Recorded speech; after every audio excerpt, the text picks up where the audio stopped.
السلام علیکم ورحمۃ اللہ وبرکاتہ۔ بسم اللہ والحمد للہ والصلاة والسلام علی رسول اللہ وعلی آلہ وصحبہ ومن والہ۔ پیغام قرآن سحر ٹرانسمیشن ہے، اس بابرکت وقت میں ہم آپ سے مخاطب ہیں۔ ناظرین، پیغام قرآن سحر ٹرانسمیشن میں جدید دور کے اور دیگر ایسے موضوعات ٹاپک وہ ڈسکس ہوتے ہیں جس کی معاشرے میں اصلاح کی بہت ضرورت ہے۔ پیغام ٹی وی کے اس سیشن کو، اس ٹرانسمیشن کو لائیو جوائن کرنے کے لیے آپ 0421117000 پر کال کیجئے۔ ہمارے ساتھ مہمانان گرامی موجود ہیں، اپنے لیے رہنمائی حاصل کریں۔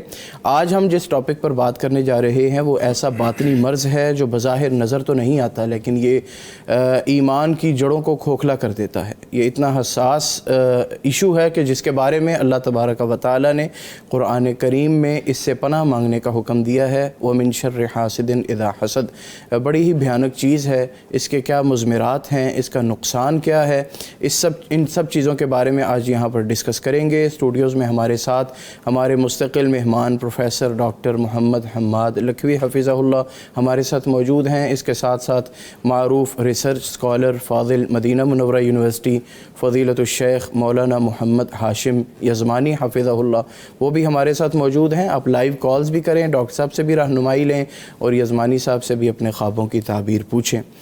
محترم ڈاکٹر صاحب السلام علیکم ورحمۃ اللہ۔ جی وعلیکم السلام۔ کیسے مزاج ہیں؟ اللہ کا شکر الحمد للہ۔ محترم یزمانی صاحب السلام علیکم۔ وعلیکم السلام۔ ٹھیک ہے ماشاء اللہ، اللہ آپ کو سلامت رکھے۔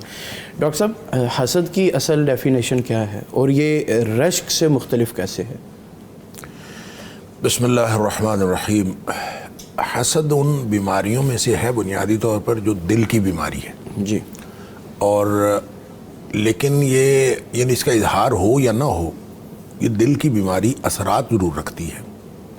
اور نبی کریم صلی اللہ علیہ وسلم نے اس کے بارے میں فرمایا کہ قرآن نے کہا کہ آپ اس سے پناہ مانگے ومن شر حاسد اذا حسد، اور نبی کریم صلی اللہ علیہ وسلم نے بھی حسد کرنے سے منع فرمایا، کیونکہ آپ نے فرمایا کسی حسد ہوتا ہے نعمت پر، تو آپ نے فرمایا کسی کی کوئی نعمت دیکھو نا تو اس پر ماشاء اللہ پڑھنا چاہیے، تبارک اللہ پڑھنا چاہیے، اس کے اوپر اس کو دعا دینی چاہیے۔ اس کا مطلب ہے حسد نہ کریں۔ حسد کی ڈیفینیشن یہ کی جاتی ہے کہ آپ کے دل میں یہ جذبہ پیدا ہو جائے کہ جو نعمت اس کو ملی ہوئی ہے وہ اس سے چھن جائے، مجھے چاہے ملے چاہے نہ ملے لیکن اس سے چھن جائے۔ اور یہ جذبہ اگر انسان کے دل میں پیدا ہو جائے تو انسان کبھی بھی کسی کو دعا نہیں دیتا، نہ اس کے اوپر ماشاءاللہ پڑھتا ہے، نہ اس کے اوپر تبارک اللہ پڑھتا ہے، نہ کسی قسم کی کوئی دعا دیتا ہے۔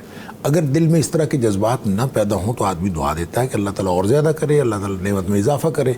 لہٰذا نبی پاک صلی اللہ علیہ وسلم نے فرمایا کہ اگر دل میں کوئی ایسی بات ہو بھی، بعض اوقات نظر بد لگ جاتی ہے، اور نظر بد لگنے میں بھی بعض اوقات حسد شامل ہوتا ہے، اور بعض اوقات نہیں بھی شامل ہوتا پھر بھی نظر بد لگ جاتی ہے۔ ان ساری چیزوں کا علاج یہی ہے کہ آپ اس پہ ماشاءاللہ پڑھیں، تبارک اللہ پڑھیں، جو چیز آپ کو اچھی لگ رہی ہے، بجائے اس کے کہ آپ دل میں یہ جذبات رکھیں کہ یہ نعمت اسے چھن جائے۔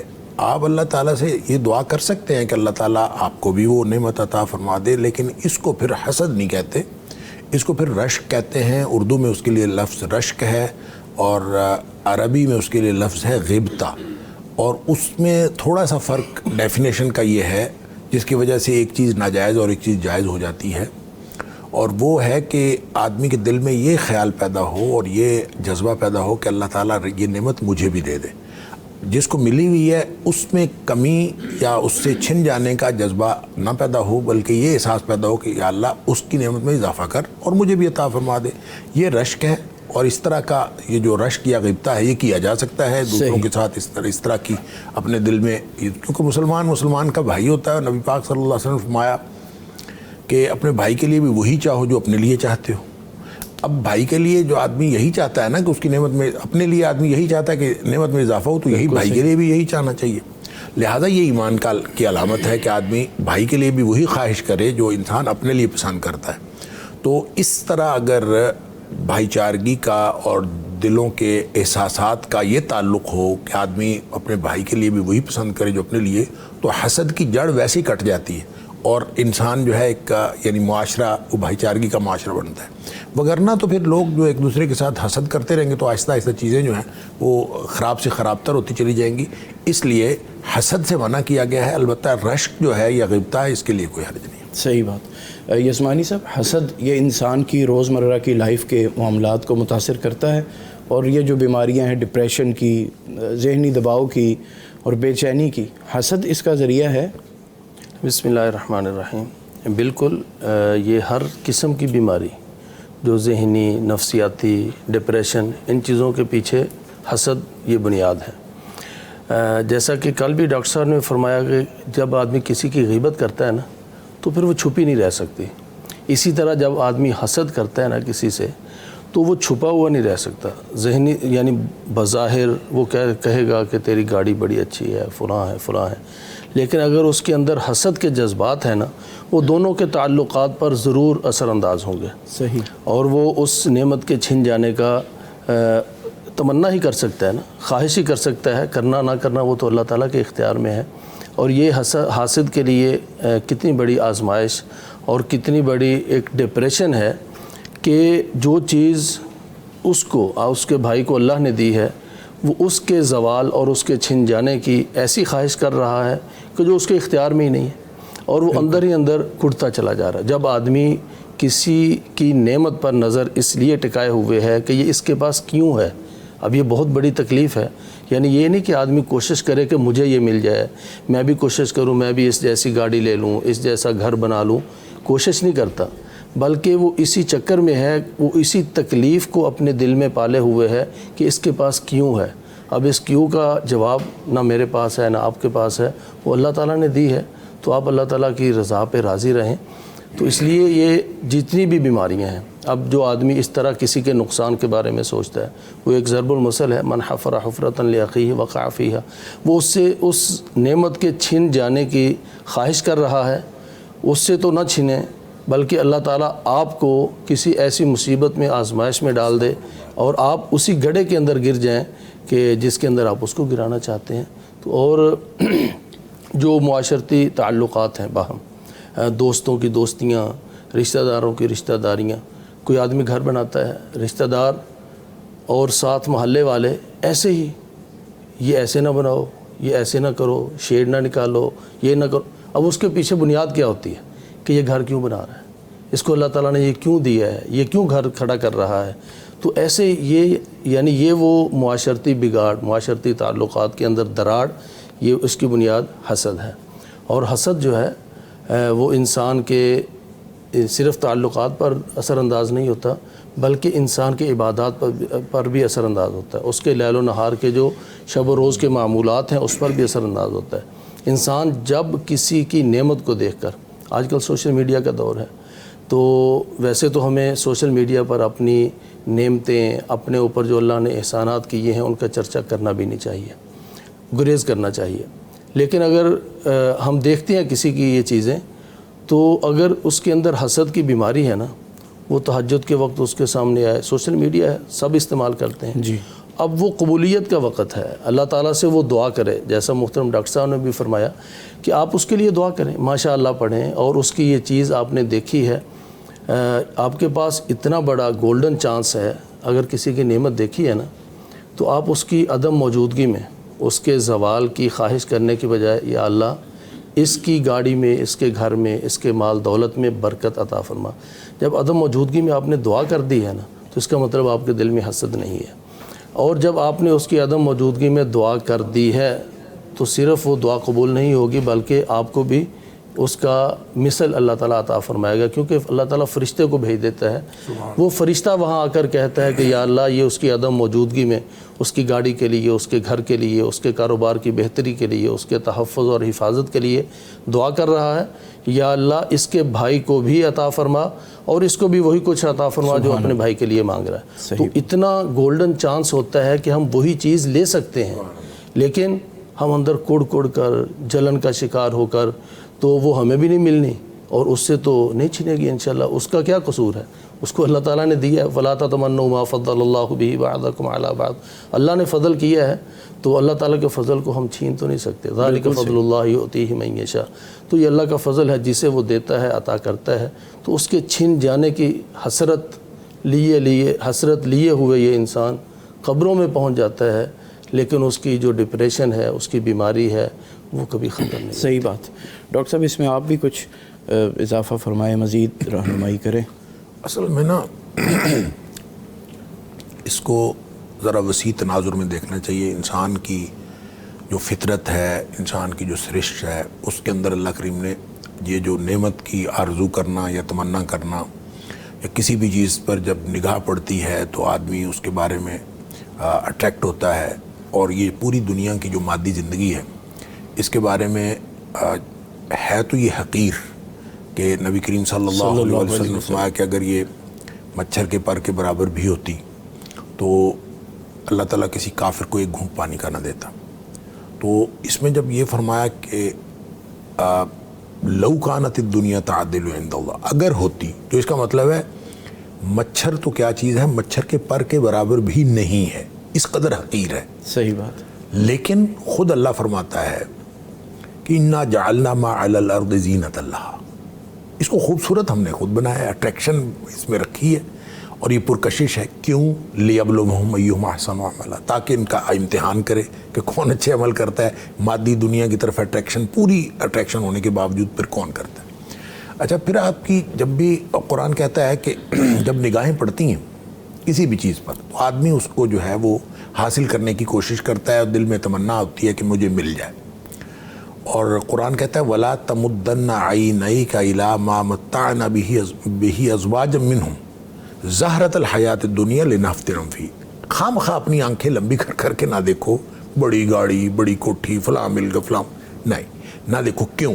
اس لیے نہ دیکھو کہ یہ تو ہم نے امتحان کے لیے دیا ہے. صحیح بات. اگر یہ پتہ چل جائے انسان کو کہ یہ جو اس کو ملا ہوا ہے اس کی وجہ سے یہ پھنس سکتا ہے تو آدمی تو یہ کوشش کرے گا کہ مجھے نہ ملے.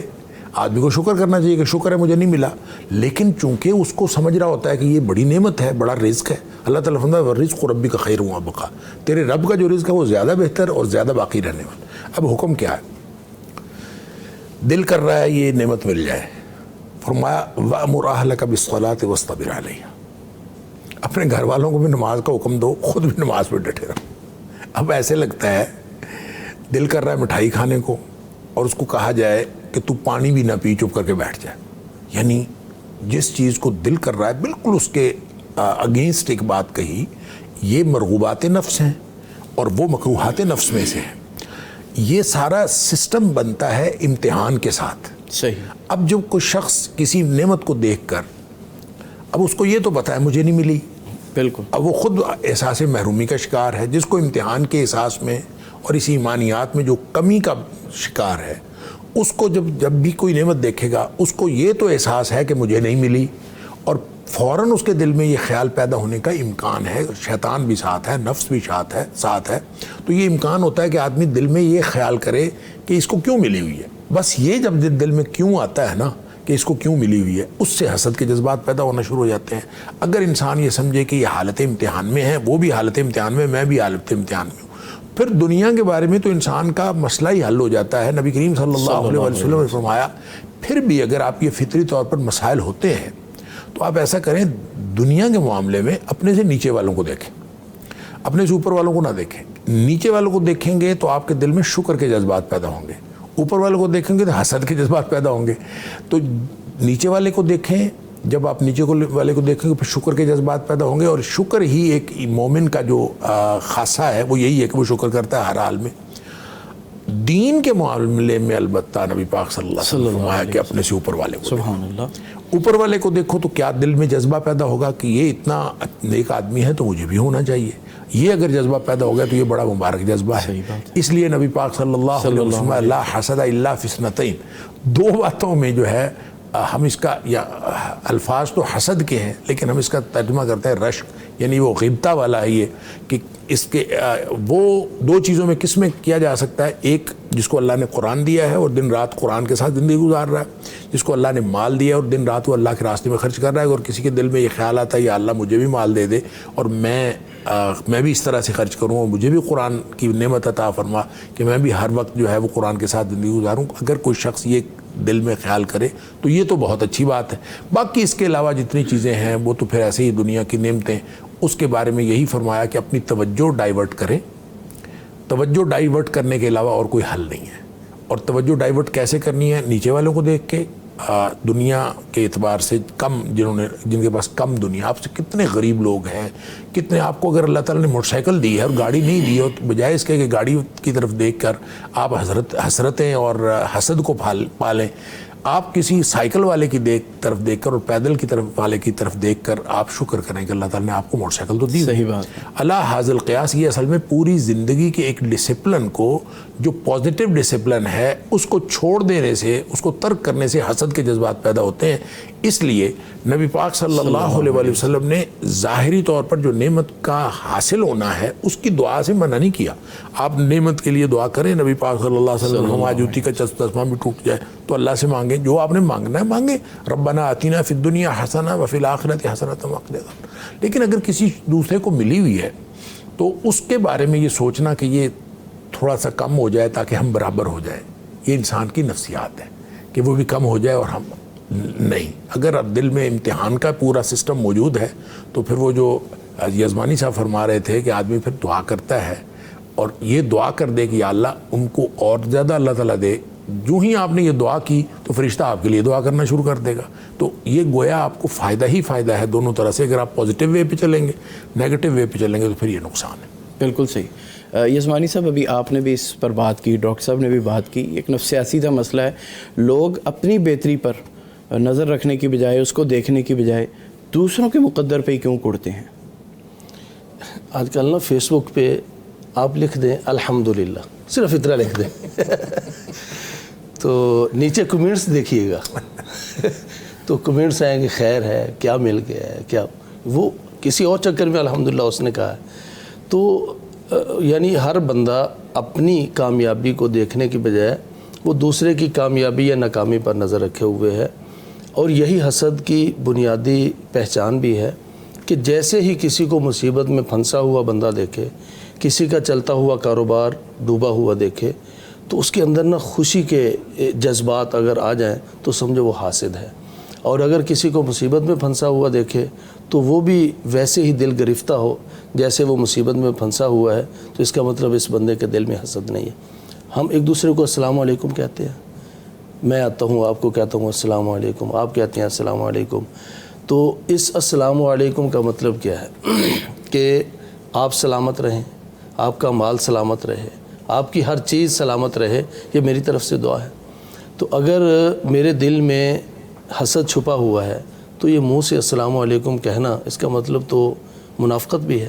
تو حاسد جو ہے وہ اپنی زبان سے منافقت کا اظہار بھی کر رہا ہے، دل کے اندر آپ کی یعنی نعمت کے چھن جانے کی تمنا ہے، لیکن زبان پہ الفاظ ہیں کہ آپ کی نعمت محفوظ رہے، آپ کا مال محفوظ رہے۔ تو یہ ایک ایسا مسئلہ ہے کہ اللہ تعالیٰ محفوظ رکھے، تو ہر کسی کو اللہ تعالیٰ محفوظ رکھے، ہماری دعا ہے۔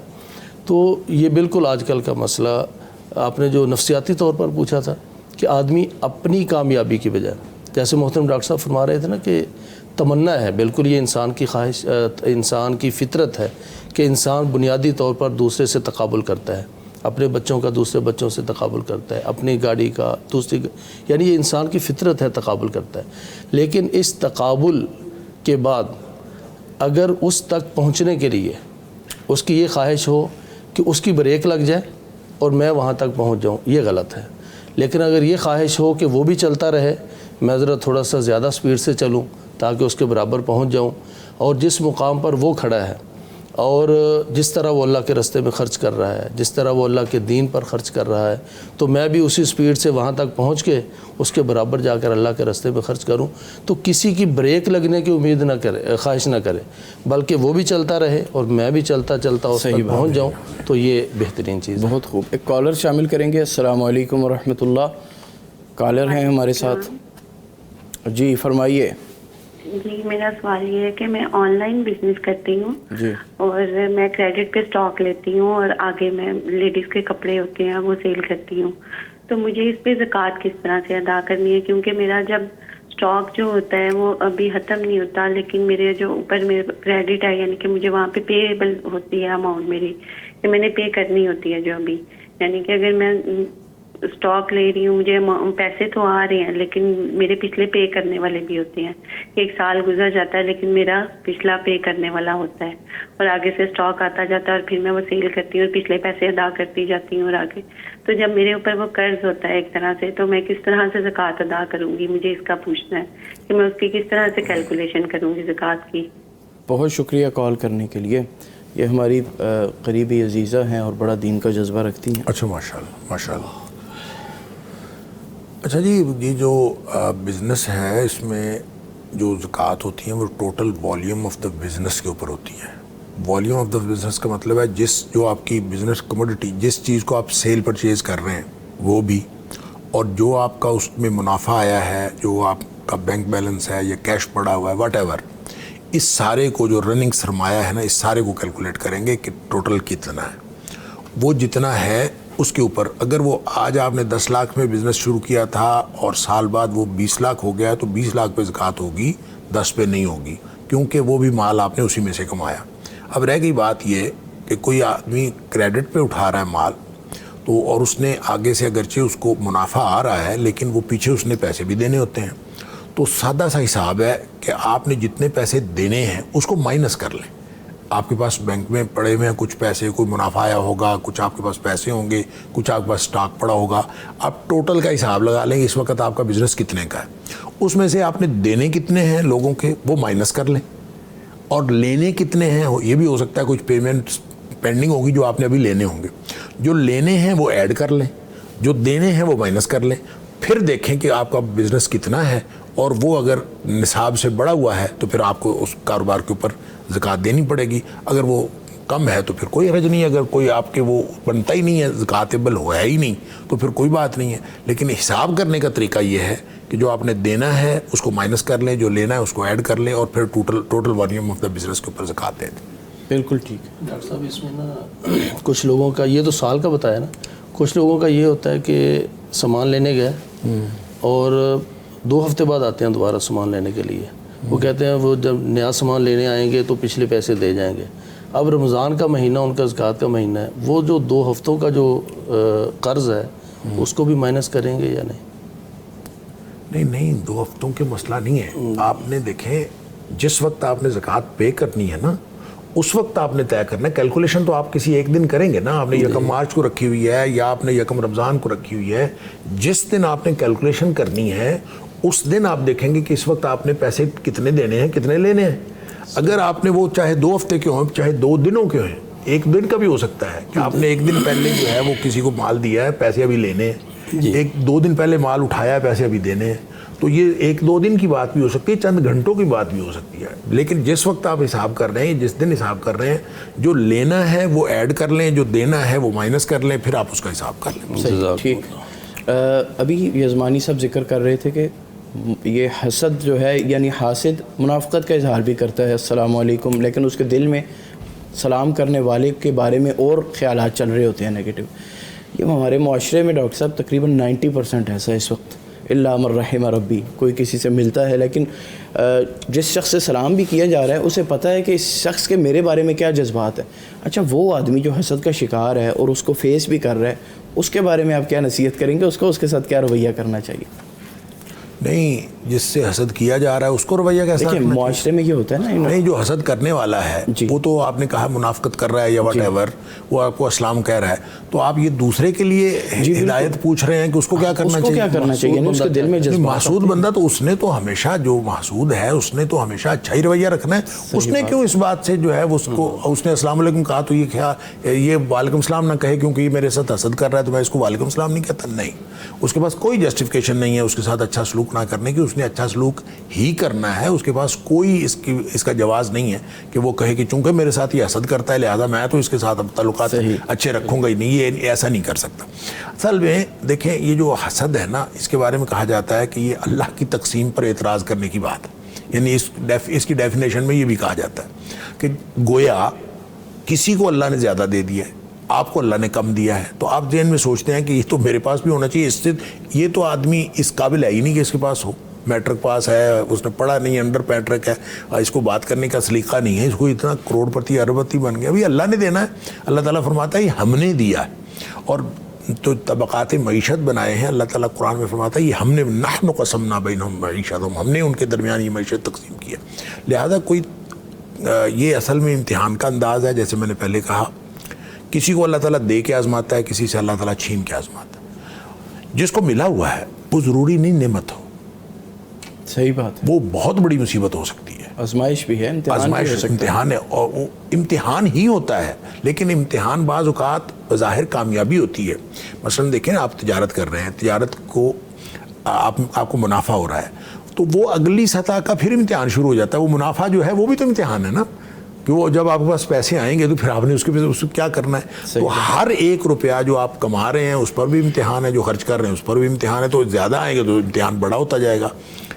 یہ اگر سمجھ آ جائے نا انسان کو, تو آدمی پھر ہر شخص کے بارے میں یہ نہیں سوچتا کہ یہ کہیں نعمت اس کو ملی ہوئی ہے اور یہ اس سے چھن جائے, اور یہ حسد کے جذبات پیدا نہیں ہوتے, بلکہ فکر کے جذبات پیدا ہوتے ہیں کہ یہ کیا کہیں بیچارہ پھنس نہ جائے, یہ اس کو یہ ملی ہوئی ہے کہیں یہ پھنس نہ. اس کے لیے پھر انسان کے دل میں دعائیں نکلتی ہیں کہ یا اللہ یہ اس کے لیے کوئی بہتری کر, اس کو برکت عطا فرما. اور اپنے لیے پھر انسان میں یہ جو اطمینان کا جذبہ پیدا ہوتا ہے. جیسے اللہ تعالیٰ نے فرمایا کہ کافروں کو شہروں میں دندناتے پھرنا, وہ یہ تمہیں کسی دھوکے میں مبتلا نہ کرے. لا یغرنک تقلب الذین کفروا فی البلاد, کافروں کا شہروں کے اندر دندناتے پھرنا تمہیں کسی دھوکے میں مبتلا نہ کرے. متاع قلیل ثم مأواہم جہنم, یہ تو چند دنوں کی ان کو فائدے کا سامان ہے, پھر اس کے بعد انہوں نے جہنم میں چلے جانا. بئس المہاد, بہت برا ٹھکانہ ہے. لہٰذا ان کے ساتھ کیا حسد کرنا اور کیا یہ سوچنا کہ یہ مجھے بھی مل جائے. بعض اوقات لوگ سود خور ہوتے ہیں, پتہ ہوتا ہے کہ سود خور ہیں, بڑے بڑے کاروبار, بڑی بڑی گاڑیاں, محلات اور سب کچھ ایک امپائر کھڑی کی ہوتی. آدمی بیٹھ کے ان کے ساتھ حسد کرنا شروع کر دے کہ یہ ان کو اس کا شکر کرے کہ میں وہ نہیں ہوں, اس پر شکر کرے کہ الحمدللہ میں وہ نہیں. لہٰذا یہ جب انسان اس طرح کا اپنا رویہ رکھے گا تو پھر اس کے اندر وہ انسانی اخلاقیات, جو انسانی اعلیٰ اخلاق ہیں, وہ پیدا ہوں گے. اور دوسرا شخص جس سے حسد کیا جا رہا ہے اس کو بھلے پتہ ہو ساری دنیا میرے ساتھ حسد کر رہی ہے, تو بھی اس کو اپنے رویے کے اندر کوئی تبدیلی نہیں لانی, اس کو ہمیشہ اس کے ساتھ اچھا ہی سلوک کرنا. بالکل ٹھیک. کالر شامل کریں گے. السلام علیکم ورحمۃ اللہ. فیصلہ آباد سے کال ہے. جی السلام علیکم ورحمۃ اللہ. ہاں جی بھائی, میں نے اپنے بیٹے سے متعلق پوچھنا سی کہ 16 سالوں دا وا. جی ہاں جی, تے او نا بھی اگر پڑھدا سی تے تازہ ہٹ گیا 10ویں دے وچوں. اچھا. تے پھر ہن جڑا بھی کوئی کام کردا وا, ہنر سیکھیا سی انہیں بجلی دا کام, تے اتھوں بھی ہٹ گیا. تے جتھے بھی کام کردا نا اتھوں ہٹ جاندا, 3 مہینے لگاਂਦਾ, اس تو بعد نہیں کام کردا, دل ਚੱਕ ਹੋ ਜਾਂਦਾ ਉਹਦਾ. ਤੇ ਮੁੜ ਕੇ ਉਸ ਤੋਂ ਬਾਅਦ ਘਰਾਂ ਬਦਤਮੀਜ਼ੀ ਕਰ ਲੈਂਦਾ. ਉਹਦਾ ਬਰਹਲਾ ਤਮੀਜ਼ ਵੀ ਕਰਦਾ ਰਹਿੰਦਾ, ਨਮਾਜ਼ ਵੀ 5 ਟਾਈਮ ਪੜ੍ਹ ਲੈਂਦਾ. ਕਹਿਣਾ ਮੰਨ ਲਓ ਬਾਈ ਟਾਈਮ ਐਸਾ ਕਿ ਸਵੇਰ ਤੋਂ ਸ਼ੁਰੂ ਹੋ ਜਾਂਦਾ ਬਦਤਮੀਜ਼ੀ ਕਰਨੀ ਸ਼ੁਰੂ ਹੋ ਜਾਂਦਾ. ਤੇ ਕੋਈ ਨਾਮ ਦਾ ਅਸਰ ਵਜਦਾ ਹੇਬਲੀ ਉਹਦਾ ਨਾਮ ਰੱਖਿਆ ਵਾ, ਤੇ ਕੰਮ ਸ਼ੁਰੂ ਤੋਂ ਹੀ ਉਹਨੇ ਇੱਧਰ ਕਿਹੜਾ ਹਿਫਜ਼ ਕਰਨੇ ਲਗਾਇਆ, ਉੱਥੋਂ ਵੀ ਹਟ ਗਿਆ, ਸਕੂਲੋਂ ਵੀ ਹਟਿਆ. ਫਿਰ ਕੰਮ 4 ਸਾਲ ਜ਼ਰੂਰ ਬਿਜਲੀ ਦਾ ਕੰਮ ਸਿੱਖ ਕੇ ਹੁਣ ਮਤਲਬ ਕਿ ਦੂਆ ਕੰਮ ਕਰ ਲੈਂਦਾ, ਕਿ ਹੱਥ ਦਿਹਾੜੀ ਧੂੜੀ ਕਰਨ ਲੱਗ ਜਾਂਦਾ, ਕਹਿਣਾ ਨਹੀਂ ਮੰਨਦਾ. ਤੇ ਘਰ ਦੇ ਮਤਲਬ ਕਿ ਪਰੇਸ਼ਾਨੀ ਬਹੁਤ ਰਹਿੰਦੀ ਘਰ 'ਚ, ਤੇ ਇਹਦੀ ਲਈ ਦੁਆ ਕਰ ਦਿਓ ਬਈ. جی شکریہ کال کرنے کے لیے. جی محترم ڈاکٹر صاحب. اللہ اکبر. ایک تو بچے کے لیے دعا کیا کریں والدین, یہ بہت ضروری ہے. والدین کا خیال یہ ہے کہ یہ کسی سے مسئلہ اس طرح پوچھیں گے, شاید وہ کوئی مسئلہ حل بتا دیں. بعض اوقات کسی سے دعا کرانے کے لیے جاتے ہیں. اولاد کے لیے سب سے زیادہ جو دعا قبول ہوتی ہے وہ ماں باپ کی قبول ہوتی ہے. صرف ماں کی نہیں, باپ کی بھی. نبی پاک صلی اللہ علیہ وسلم نے فرمایا یہ ان دعاؤں میں سے ہے جو دعا رد کی ہی نہیں جاتی. لہذا پورے تیقن کے ساتھ والدین کو اپنے بچوں کے لیے دعا کرتے رہنا چاہیے, اور پھر استغفار کا اہتمام کرتے رہنا چاہیے اپنے لیے. یہ تو بات ہے اپنے لیے, استغفار بہت زیادہ کریں. اور دوسرا دعا کریں ان کے لیے, ربنا هب لنا من ازواجنا وذریاتنا قرۃ اعین واجعلنا للمتقین اماما, یہ والی دعا بھی ہے. پھر رب اوزعنی ان اشکر نعمتک التی انعمت علی, سورہ احقاف کی 15 نمبر آیت ہے وہ بھی, اور اس کے اندر آتا ہے واصلح لی فی ذریتی, وہ دعا کرتے رہنا چاہیے. اسی طرح سے اردو پنجابی میں اپنی دعا کرتے رہیں، جب بھی کہیں تو انشاءاللہ یہ یقین رکھیں کہ دعا قبول ہوتی ہے۔ رہ گئی بات بچے کی تربیت میں، تو ظاہر ہے کہ شروع سے لے کر اس کی تربیت میں کچھ کمی رہ گئی ہوگی، کچھ ایسے مسائل ہوں گے، اس کا بھی بہرحال بہت بڑا رول ہوتا ہے۔ تو اب ان کو یہ چاہیے کہ بچے کو پابند بنائیں کہ وہ کبھی نماز نہ چھوڑے۔ خود اگر پڑھتے ہیں اور بچہ نماز نہیں پڑھتا تو اس کی نحوست تو پڑے گی، لہٰذا وہ کہنا نہ ماننا اور چڑچڑا ہونا، اس کے اندر شیطانی اثرات ہونا، وہ ساری اس کی جو اس کا ماحول جو ہے نا انٹیک کا اور آؤٹ ورڈز، وہ ہر طرح سے وہ چینج ہو جاتا ہے۔ لہٰذا اپنے بچے کو نماز کا پابند بنائیں، نماز پڑھے بغیر مسئلہ کوئی نہیں ہے۔ دیکھیں 3 باتیں ہیں جو کامیابی کا ذریعہ ہے۔ قرآن نے کہا ہے پریکٹیکلی، قد افلح من تزکا وذکر اسم ربہ فصلی۔ پاکیزگی، عقیدے کی پاکیزگی، لباس کی پاکیزگی، جسم کی پاکیزگی، وضو طہارت کا طریقہ سکھائیں، ری انشور کریں کہ بچہ جو ہے اس کی طہارت پاکیزگی پوری ہو۔ ایسا نہ ہو کہ اس کو غسل کا طریقہ نہ آتا ہو، یا کوئی غسل میں غلطی کرتا ہو یا وضو میں غلطی کرتا ہو۔ جب اس کو ناپاک رہے گا تو شیاطین اثر کریں گے، پھر ظاہر ہے اس کے برے اثرات ہوتے ہیں۔ لہٰذا ایک تو پاکیزگی کا اہتمام کریں، دوسرا نماز کا اہتمام کریں، تیسرا اللہ کا ذکر۔ اللہ کے ذکر کی حد کوئی نہیں ہے، صبح و شام کے اذکار کوشش کریں بچہ اس کا اہتمام کرے اور موقع بموقع دعائیں، لیکن اس میں ایک دم بھی کیا کریں، خود بھی اپنے آپ کو کریں، بچوں کو بھی سمجھائیں کہ وہ اپنے آپ کو 5 نمازوں کے ساتھ اور 6ٹھی دفعہ سوتے وقت سورہ فاتحہ، آیت الکرسی اور 4 کل کا دم کرے۔ اور جب وہ اس کا اہتمام کرے گا 3 اوقات میں، فجر، مغرب اور سوتے وقت 3 دفعہ پڑھے، باقی نمازوں کے ساتھ 1 دفعہ پڑھ کے اپنے آپ کو دم کرے۔ باقی گھر کے افراد بھی کریں، وہ بچہ بھی کرے۔ اگر وہ بچہ اپنے آپ کو نہیں کرتا، ماں اس کو دم کر دے، باپ اس کو دم کر دے، آہستہ آہستہ انشاءاللہ اس کو اللہ تعالیٰ اس کے اندر یہ تبدیلی نماز اور اللہ کے ذکر سے اور پاکیزگی، یہ تینوں چیزیں جب یہ کریں گے تو انشاءاللہ آہستہ آہستہ اس کے رویے چینج ہو جائیں گے۔ باقی دنیا میں کامیابی ناکامی، کام سیکھا ہے کیا، اس کو رزق کہاں سے آنا ہے کہاں سے نہیں آنا، یہ ہمارے ہاتھ میں نہیں، اللہ کے ہاتھ میں ہے۔ اور اس نے کہاں سے اللہ نے اس کو رزق دینا ہے، حلال وے میں، حلال راستے میں، پازیٹیو وے میں کوشش کرنا ہمارے ذمہ ہے۔ تو دینا رزق کہاں سے ہے یہ اللہ کے ذمہ ہے، اس کے بارے میں پریشان نہ ہو، دعا کرتے رہیں، لیکن ان دعاؤں کے ساتھ اور اس طریقے کے ساتھ جب ہینڈل کریں گے تو انشاءاللہ اللہ تعالیٰ مہربانی کر دے گا۔ اللہ تعالیٰ نے سورہ کاف میں فرمایا، کل بھی ہم بات کر رہے تھے کہ دیکھیں اللہ تعالیٰ نے مادی خزانوں کی حفاظت کی ہے، نسلوں کی، صرف اس وجہ سے کان ابوہما صالحا، ان کے والدین نیک تھے۔ اچھا والدین جب نیک ہیں تو جس کے مادی خزانوں کی نسلوں کی حفاظت ہو رہی ہے تو روحانی خزانوں کی حفاظت کیوں نہیں ہوگی؟ تو اللہ تعالیٰ اگر گویا نسلوں کی اگر حفاظت کرنی ہے تو آدمی خود نیک ہو جائے۔ ہم ہر طرح لوگوں کو کہتے ہیں کہ بچہ یہ نہیں کر رہا، اولاد یہ نہیں کرنی، فلاں نہیں کر رہا، اصل میں اصلاح اگر ہم اپنی کر لیں نا تو انشاءاللہ اس کے ذریعے سے ہی اللہ تعالیٰ آپ کی اولاد کی بھی اصلاح کر دے گا۔ اور اگر دنیا میں آپ کے ہوتے ہوئے آپ کے حسب منشا نتائج نہیں بھی نکلے تو انشاءاللہ آپ کے اس دنیا سے جانے کے بعد بھی اللہ تعالیٰ ان کی حفاظت کرے گا۔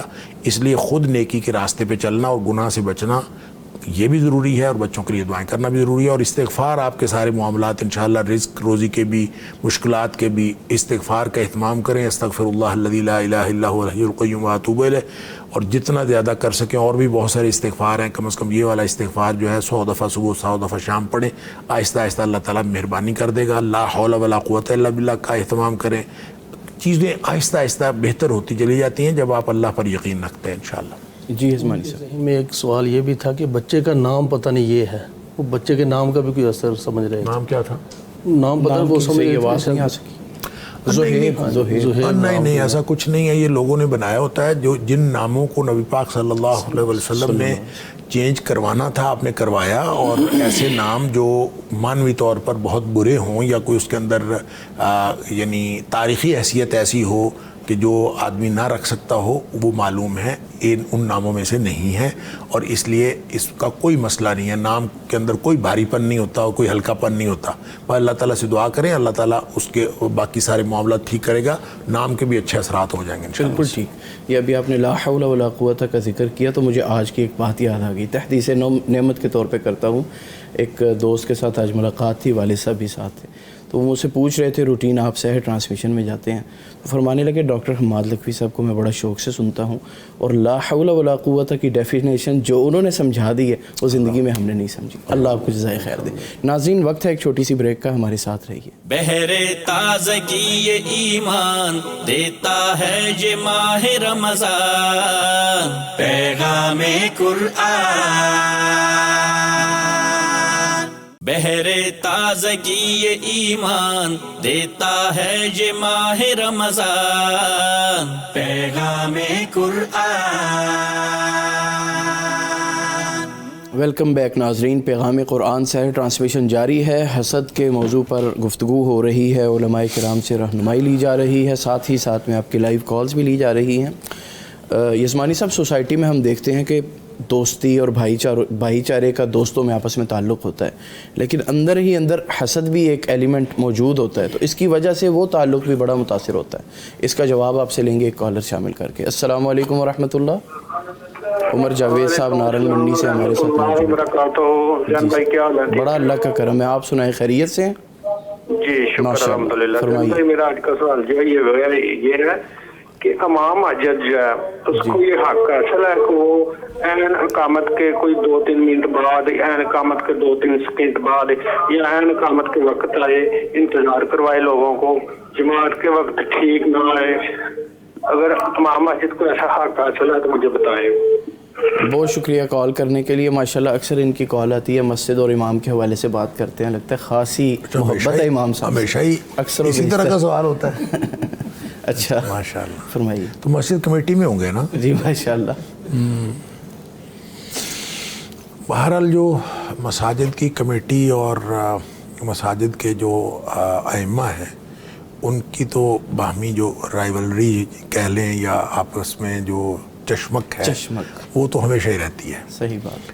لیکن یہ جو سوال ہمارے بھائی نے پوچھا، اللہ تعالیٰ یہ جو مسجد کے ساتھ جڑے ہوئے ہیں اللہ تعالیٰ ان کی خدمات قبول فرمائے اور ان کی جہود میں مزید برکت دے، ان کو اخلاص عطا فرمائے.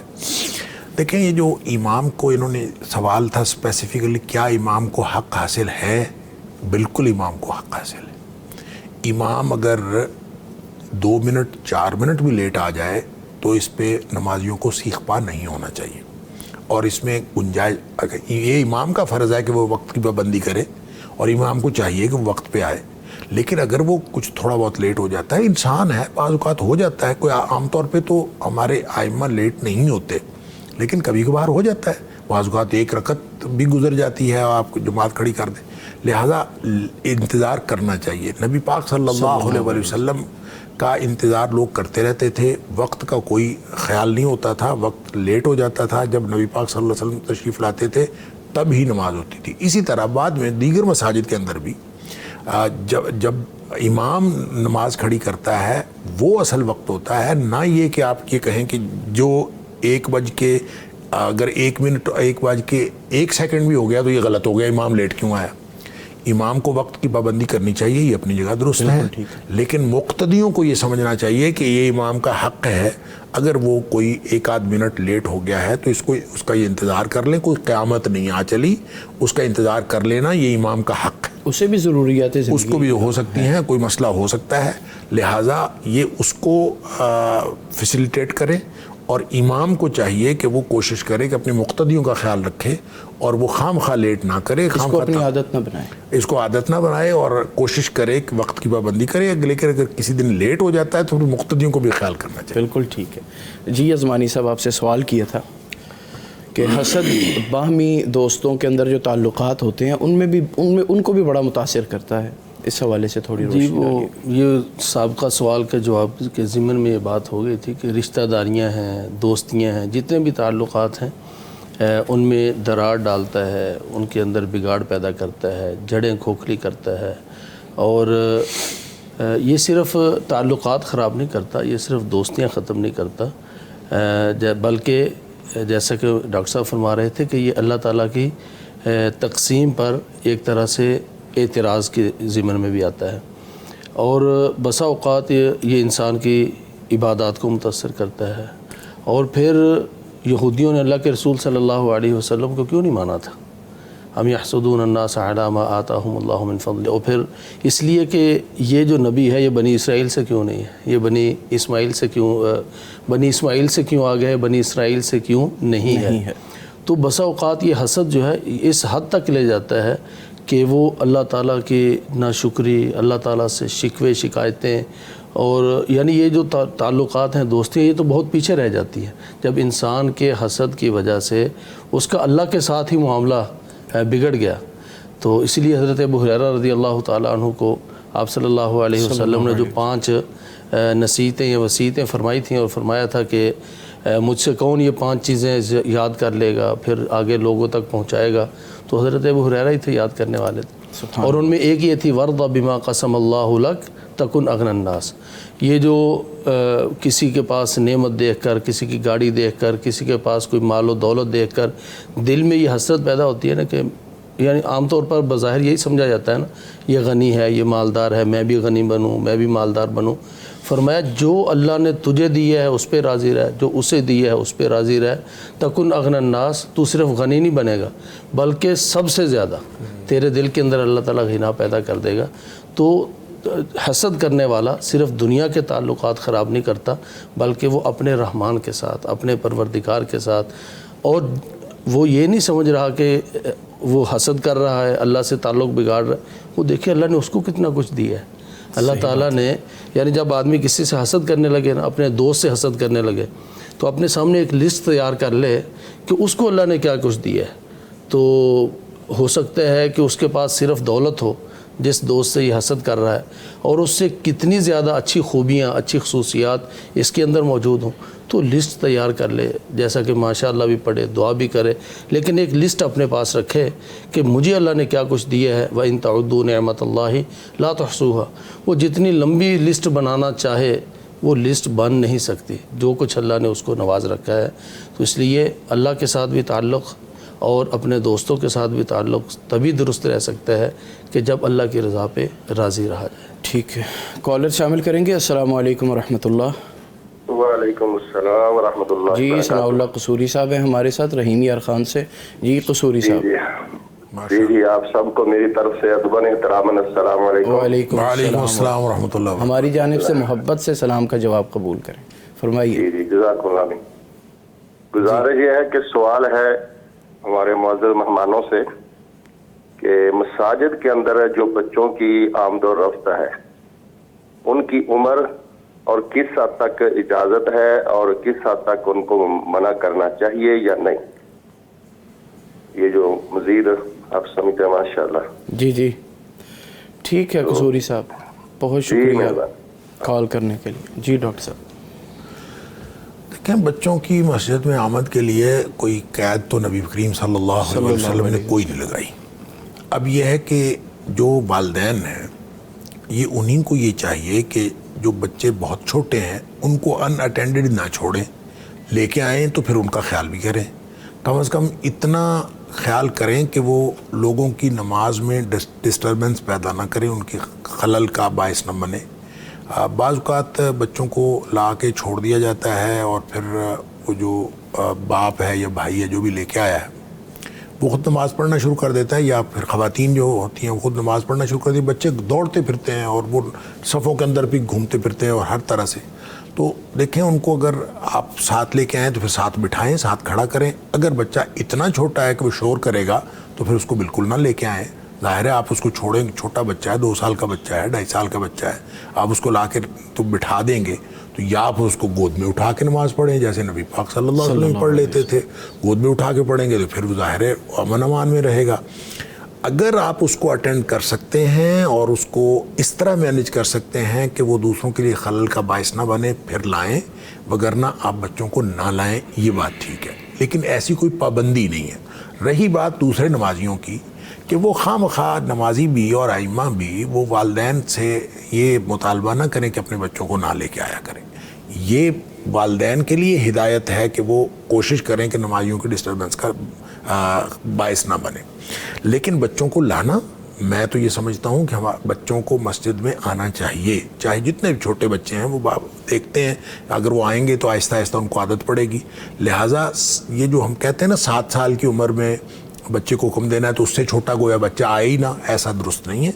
آئے لیکن والدین ان اٹینڈنڈ نہ چھوڑیں. ٹھیک ہے. اور کبھی بھی اس شور سے جو تھوڑا بہت ڈسٹربنس بچوں کی وجہ سے ہو جاتی ہے اس سے ہم اپنا دل تنگ نہ کیا کریں، درگزر کریں. دیکھیں اگر نبی کریم صلی اللہ علیہ وسلم بچوں کو آتا دیکھ کر جمعے میں، یعنی وہ جمعہ جس کے بارے میں مقتدیوں کے بارے میں بھی ہے کہ وہ ہلے نہ اور کسی سے سوال بھی، کسی کو یہ بھی نہیں کہنا کہ چپ کر کے بیٹھو، یہ بھی اس نے لغو کام. اچھا یہ بھی، جس میں اس قدر اس میں بھی بچے جب آئے ہیں تو نبی کریم صلی اللہ علیہ وسلم نے ممبر سے نیچے اتر کے ان بچوں کو اٹھایا ہے.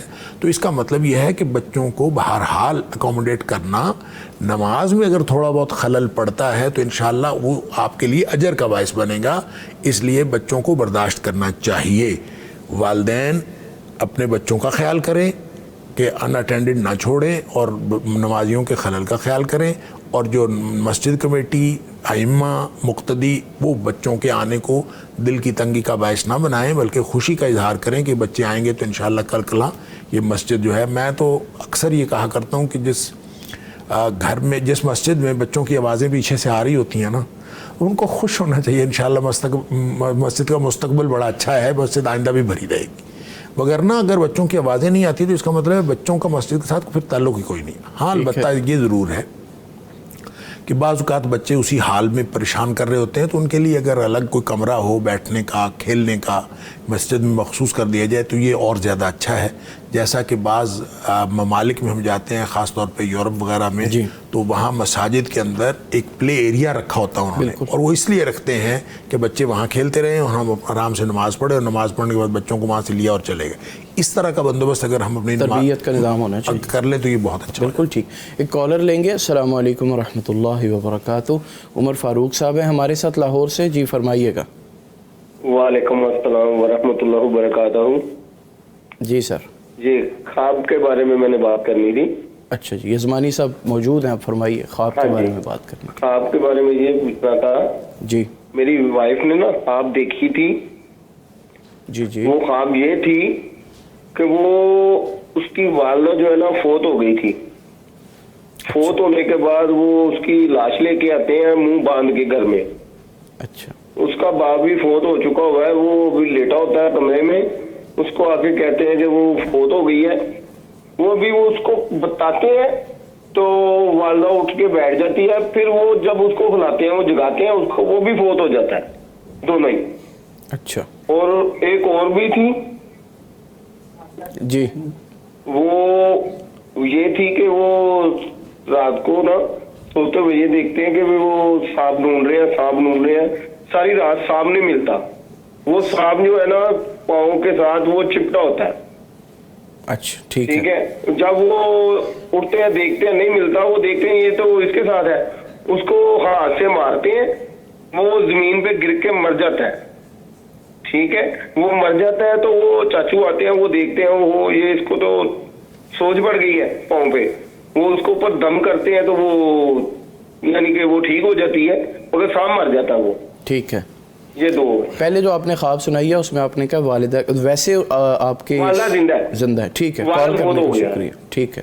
جی یزمانی صاحب. یہ اپنی ساس اور سسر کے بارے میں غالباً بتا رہے ہیں. جی پہلے انہوں نے انہی کے بارے میں پوچھا کہ ان کی مسز کو خواب آیا کہ والد صاحب فوت ہوئے ہیں اور وہ دوبارہ آئے ہیں، یا والدہ حیات ہیں. تو یہ والد صاحب جو فوت شدہ ہیں ان کو دوبارہ زندہ حالت میں دیکھا، یہ اچانک وہ اٹھ پڑے ہیں. تو کوئی بات نہیں. یعنی بعض دفعہ ایسا ہوتا ہے کہ والد صاحب کے ذمہ کوئی قرض ہوتا ہے، والد صاحب کے ذمہ کوئی ادائیگیاں ہوتی ہیں، تو اگر وہ ادائیگیاں کر دی جائیں تو ان کے معاملات اگلے درست ہونا شروع ہو جاتے ہیں. اور بعض دفعہ رمضان المبارک کا مہینہ ہے، اسی مہینے میں ان کو یہ خواب آیا ہے. یقیناً اس مہینے میں انہوں نے ان کی طرف سے کوئی صدقہ بھی کیا ہوگا. نیک اولاد کرتی ہے صدقہ، تو اس صدقے کے اثر کے پہنچنے کا نتیجہ ہے کہ وہ فوت شدہ والد وہ ایک دفعہ زندہ ہو گئے. تو اس لیے پریشان نہ ہوں کہ وہ کیوں آئے تھے. لیکن زندہ والدہ جو ہے ان کو خواب میں مردہ دیکھا. جی یہ والد صاحب کی بات جو ہے نا وہ اس حد تک. جو والدہ محترمہ ہیں ان کو اگر انہوں نے دیکھا ہے کہ وہ فوت ہو گئی ہیں تو اس میں پریشان نہ ہو. ان کی حالت تبدیل ہوگی، کوئی صحت کے معاملات ہیں، اگر جس کیفیت میں بعض دفعہ نا کوئی آزمائش کا مرحلہ ہوتا ہے تو آزمائش کے مرحلے کے ختم ہونے کی طرف اشارہ ہوتا ہے. بعض دفعہ ہم کہتے ہیں نا کہ جب وفات آتی ہے تو بیماریاں ساتھ چھوڑ جاتی ہیں, تو یہ جو کیفیت ہے یہ کسی آزمائش کے خاتمے کی طرف ہے, انشاءاللہ وفات کی طرف نہیں ہے اشارہ. اور دوسرا جو انہوں نے دیکھا ہے کہ وہ سانپ ہے, وہ نیچے اس کا نتیجہ کیا نکلا ہے, وہ مر گیا ہے. تو نتیجہ یہ نکلا ہے مر گیا ہے, تو انشاءاللہ پریشان نہ ہو. بالکل ٹھیک. ایک کالر لیں گے. السلام علیکم ورحمۃ اللہ. وعلیکم السلام ورحمۃ اللہ وبرکاتہ. جی سر فرمائیے, کیا پوچھنا چاہیں گے؟ اختر حنیف صاحب. ہماری مفتی صاحب سے سوال یہ ہے کہ ہماری جو ہے نا 2 جگہیں ہیں پراپرٹیز, ایک جون سی ہے وہ آمدن نہیں ہو رہی, اس پہ بند پڑا ہوا ہے ہمارا 2 سال سے نا. اچھا. کاروبار. ایک دوسری جو پراپرٹی ہے وہ وراثت کی جگہ ہے, اس سے ہمیں آمدن آتی ہے, اس پہ زکوٰۃ لاگو ہے. ٹھیک ہے, کال کرنے کا شکریہ. جی ڈاکٹر صاحب. نہیں, کس طرح کی آمدن آتی ہے؟ مطلب اس کو کرائے پہ دیا ہوا ہے. کرائے پہ دیا ہوا ہے نا. اگر تو کرائے پہ دیا ہوا ہے تو اس کے اوپر تو زکوٰۃ نہیں ہے. وہ تو کرایہ اگر اتنا بڑھ جائے کہ وہ نصاب سے بڑھ جائے اور پھر اس کے اوپر سال گزر جائے تو پھر اس کے اوپر زکوٰۃ ہوگی. لیکن جو رینٹڈ پراپرٹی ہے اس پراپرٹی کی قیمت کے اوپر کوئی زکوٰۃ نہیں ہے. صحیح. جو دوسرا انہوں نے کہا وہ غالباً جو سمجھ آ رہی ہے وہ یہ کہ وہ کرتے وہاں پہ بزنس تھے, لیکن اب بزنس کوئی نہیں ہے, کاروبار ٹھپ ہوا ہے, یا وہ رینٹ پہ نہیں چڑھ رہی ہے, کچھ اس طرح کا مسئلہ ہے. تو اگر تو ایسی کوئی بات ہے کہ جس کو سال ہو گئے ہیں اور وہ پڑی ہوئی ہے, تو پھر اس کو آپ اپنے یعنی یہ دیکھیں کس مقصد کے لیے وہ پڑی ہوئی ہے. اگر تو وہ کاروبار کے لیے ہے تو پھر بھی اس کے اوپر زکوٰۃ نہیں ہے, کیونکہ جو فکسڈ پراپرٹی ہوتی ہے اس کے اوپر زکوٰۃ نہیں ہوتی. اگر آپ یہ بیچنے لینے کا کوئی کام کرتے ہیں کہ آپ نے وہ خریدی تھی اور پڑی ہوئی ہے, وہ بک نہیں رہی, پھر اس کے اوپر زکوٰۃ ہوگی. جتنے جو آپ نے پرچیز ویلیو ہے, جس ویلیو پہ آپ نے خریدی تھی, پھر اس کے اوپر زکوٰۃ ہوگی. ٹھیک ہے. اچھا, اگر انہوں نے اس جگہ پہ اپنا فصل وغیرہ اگائی ہو, خود اس سے فائدہ اٹھاتے ہوں, پہلے آپ نے کہا نا رینٹ میں دی ہوگی, اس کے بارے میں آپ نے بتایا. ہاں, اگر وہ فصل وغیرہ ہے تو اس میں عشر ہوگا. ٹھیک ہے. پھر اس میں تو زکوٰۃ ہوگی نہیں, پھر اس میں تو عشر ہوگا. ٹھیک ہے. بہرحال انہوں نے یہی کہا تھا ٹھیکے کی, آپ نے بالکل ٹھیک مسئلہ بتایا, میں نے ساتھ اس کو نتھی کر لیا. اچھا ڈاکٹر صاحب, اس میں تو کچھ شک نہیں کہ حسد ایک آگ ہے اور اس کو جلانے والا خود اس میں جلتا ہے, لیکن جو جیسے حسد کیا جا رہا ہے خود ہی نہیں جلتا, نیکیاں بھی جل جاتی ہیں. اللہ اکبر, نیکیاں بھی جلا. اچھا, اس میں سوال یہ ہے تو جس سے حسد کیا جا رہا ہے یقیناً وہ بھی متاثر ہوتا ہے, بلکہ احادیث میں اس کی طرف بھی اشارہ ہے, کس حد تک متاثر ہوتا ہے اور اس کو اس چیز سے بچنے کے لیے. کون سی حدیث کو آپ ریفر کر رہے ہیں؟ جس کے بارے میں کہا جاتا ہے کہ حسد ایک ایسی چیز ہے جو اونٹ کو ہنڈیا تک پہنچا دیتا ہے اور انسان کو. ہاں, وہ اصل میں نظر بد کے لیے کہا جاتا ہے. ٹھیک ہے, وہ نظر بد کے اصل میں نا, جب آپ دیکھیں نظر بد ضروری نہیں حسد کی وجہ سے ہو. صحیح. نظر بد حسد کی وجہ سے بھی ہو سکتی ہے, بغیر حسد کے بھی ہو سکتی ہے. ٹھیک ہے. لہذا نظر بد ایک اور چیز ہے, حسد اور چیز ہے. ٹھیک ہے. اور حسد جو ہے نا, مجھے ایسے لگتا ہے کہ یہ جو اگر اس فرمان کو دیکھیں نبی پاک صلی اللہ علیہ وسلم کہ حسد نیکیوں کو کھا جاتا ہے, اس کا مطلب ہے حسد کوئی نیچرل چیز نہیں ہے, حسد کسبی چیز ہے. یعنی آدمی حسد کرتا ہے, ایسے نہیں ہے کہ اگر تو خود بخود خیال آ جاتا ہے حسد کا. اگر خود بخود آنے والے خیالات کو حسد کہا جائے تو پھر تو نیکیاں ضائع نہیں ہونی چاہیے, اس لیے کہ خود بخود آیا ہے نا, آدمی خود یعنی بچنے کے لیے چلیں, دعائیں کرے, کچھ حسد سے نیکیاں ضائع ہو جاتی ہیں. اس کا مطلب ہے جب انسان حسد کرتا ہے تو نیکیاں ضائع ہوتی ہیں, کوئی اس کی اختیار کی بات ہوتی ہے. تو پھر تو جو جذبہ انسان کے دل میں غیر ارادی طور پر اور وقتی طور پر آ جاتا ہے, اس جذبے کو نہ زبان پہ لائے, نہ اس کے بارے میں اظہار کرے اور نہ عمل کرے, تو اس پر کوئی گرفت نہیں ہے. اس کا مطلب ہے وہ حسد جو انسان سوچ سمجھ کر کرتا ہے اس کے اوپر گرفت ہے. اور جو غیر ارادی طور پر وقتی آتا ہے, جس کو نہ انسان پالتا ہے, جھٹک دیتا ہے, اس کے اوپر انشاءاللہ گرفت نہیں. وگرنہ جو انسان کرتا رہتا ہے, دوسروں کے بارے میں خیال سوچتا رہتا ہے کہ یہ اللہ کرے چھن جائے, یہ سوچتا ہے یا حسرت کرتا ہے یا کوشش کرتا ہے یا صرف دل میں سوچتا ہے, تو یہ سوچ پالنا یہ حسد ہے. بالکل ٹھیک. لائیو کال شامل کریں گے. السلام علیکم ورحمۃ اللہ. فیصل آباد سے کال ہے مسز اسد صاحبہ کی. جی فرمائیے گا. جی وعلیکم السلام. جی جی. خاص یہ میری بہن نے دیکھا جی اس نے خواب میں دیکھا کہ وہ اپنے والد کی ابائی گھر میں ہے جی اور چھت پر ہے اچھا اور چارپائی پر بیٹھی ہوئی ہے اپنے والد کے ساتھ, اور وہ دیکھتی ہے کہ جو ساتھ والے گھر کی چھت ہے نا وہاں پہ بہت زیادہ چیزیں ہیں جیسے دھوئیں والی چیزیں ہوتی ہیں. تو وہ کہتی ہے یہ تو جنات ہیں. تو شام کا ٹائم ہوتا ہے, وہ جب بیٹھی ہوتی ہے تو دیکھتی ہے کہ ایک چیز اس کے اندر لے کے نا اس کو کھینچ کے چارپائی کے نیچے لے جاتی ہے اور اس کو نا اس کو استغفر اللہ و اتوب الیہ پڑھنے لگ جاتی ہے. اور وہ اس کی بہت زیادہ ٹانگ مروڑتی ہے, بازو مروڑتی ہے, لیکن وہ بڑی کوشش کرتی ہے, ہمت دکھاتی ہے اس چیز کو اپنے اندر سے نکالنے کے لیے اور استغفار پڑھتی رہتی ہے.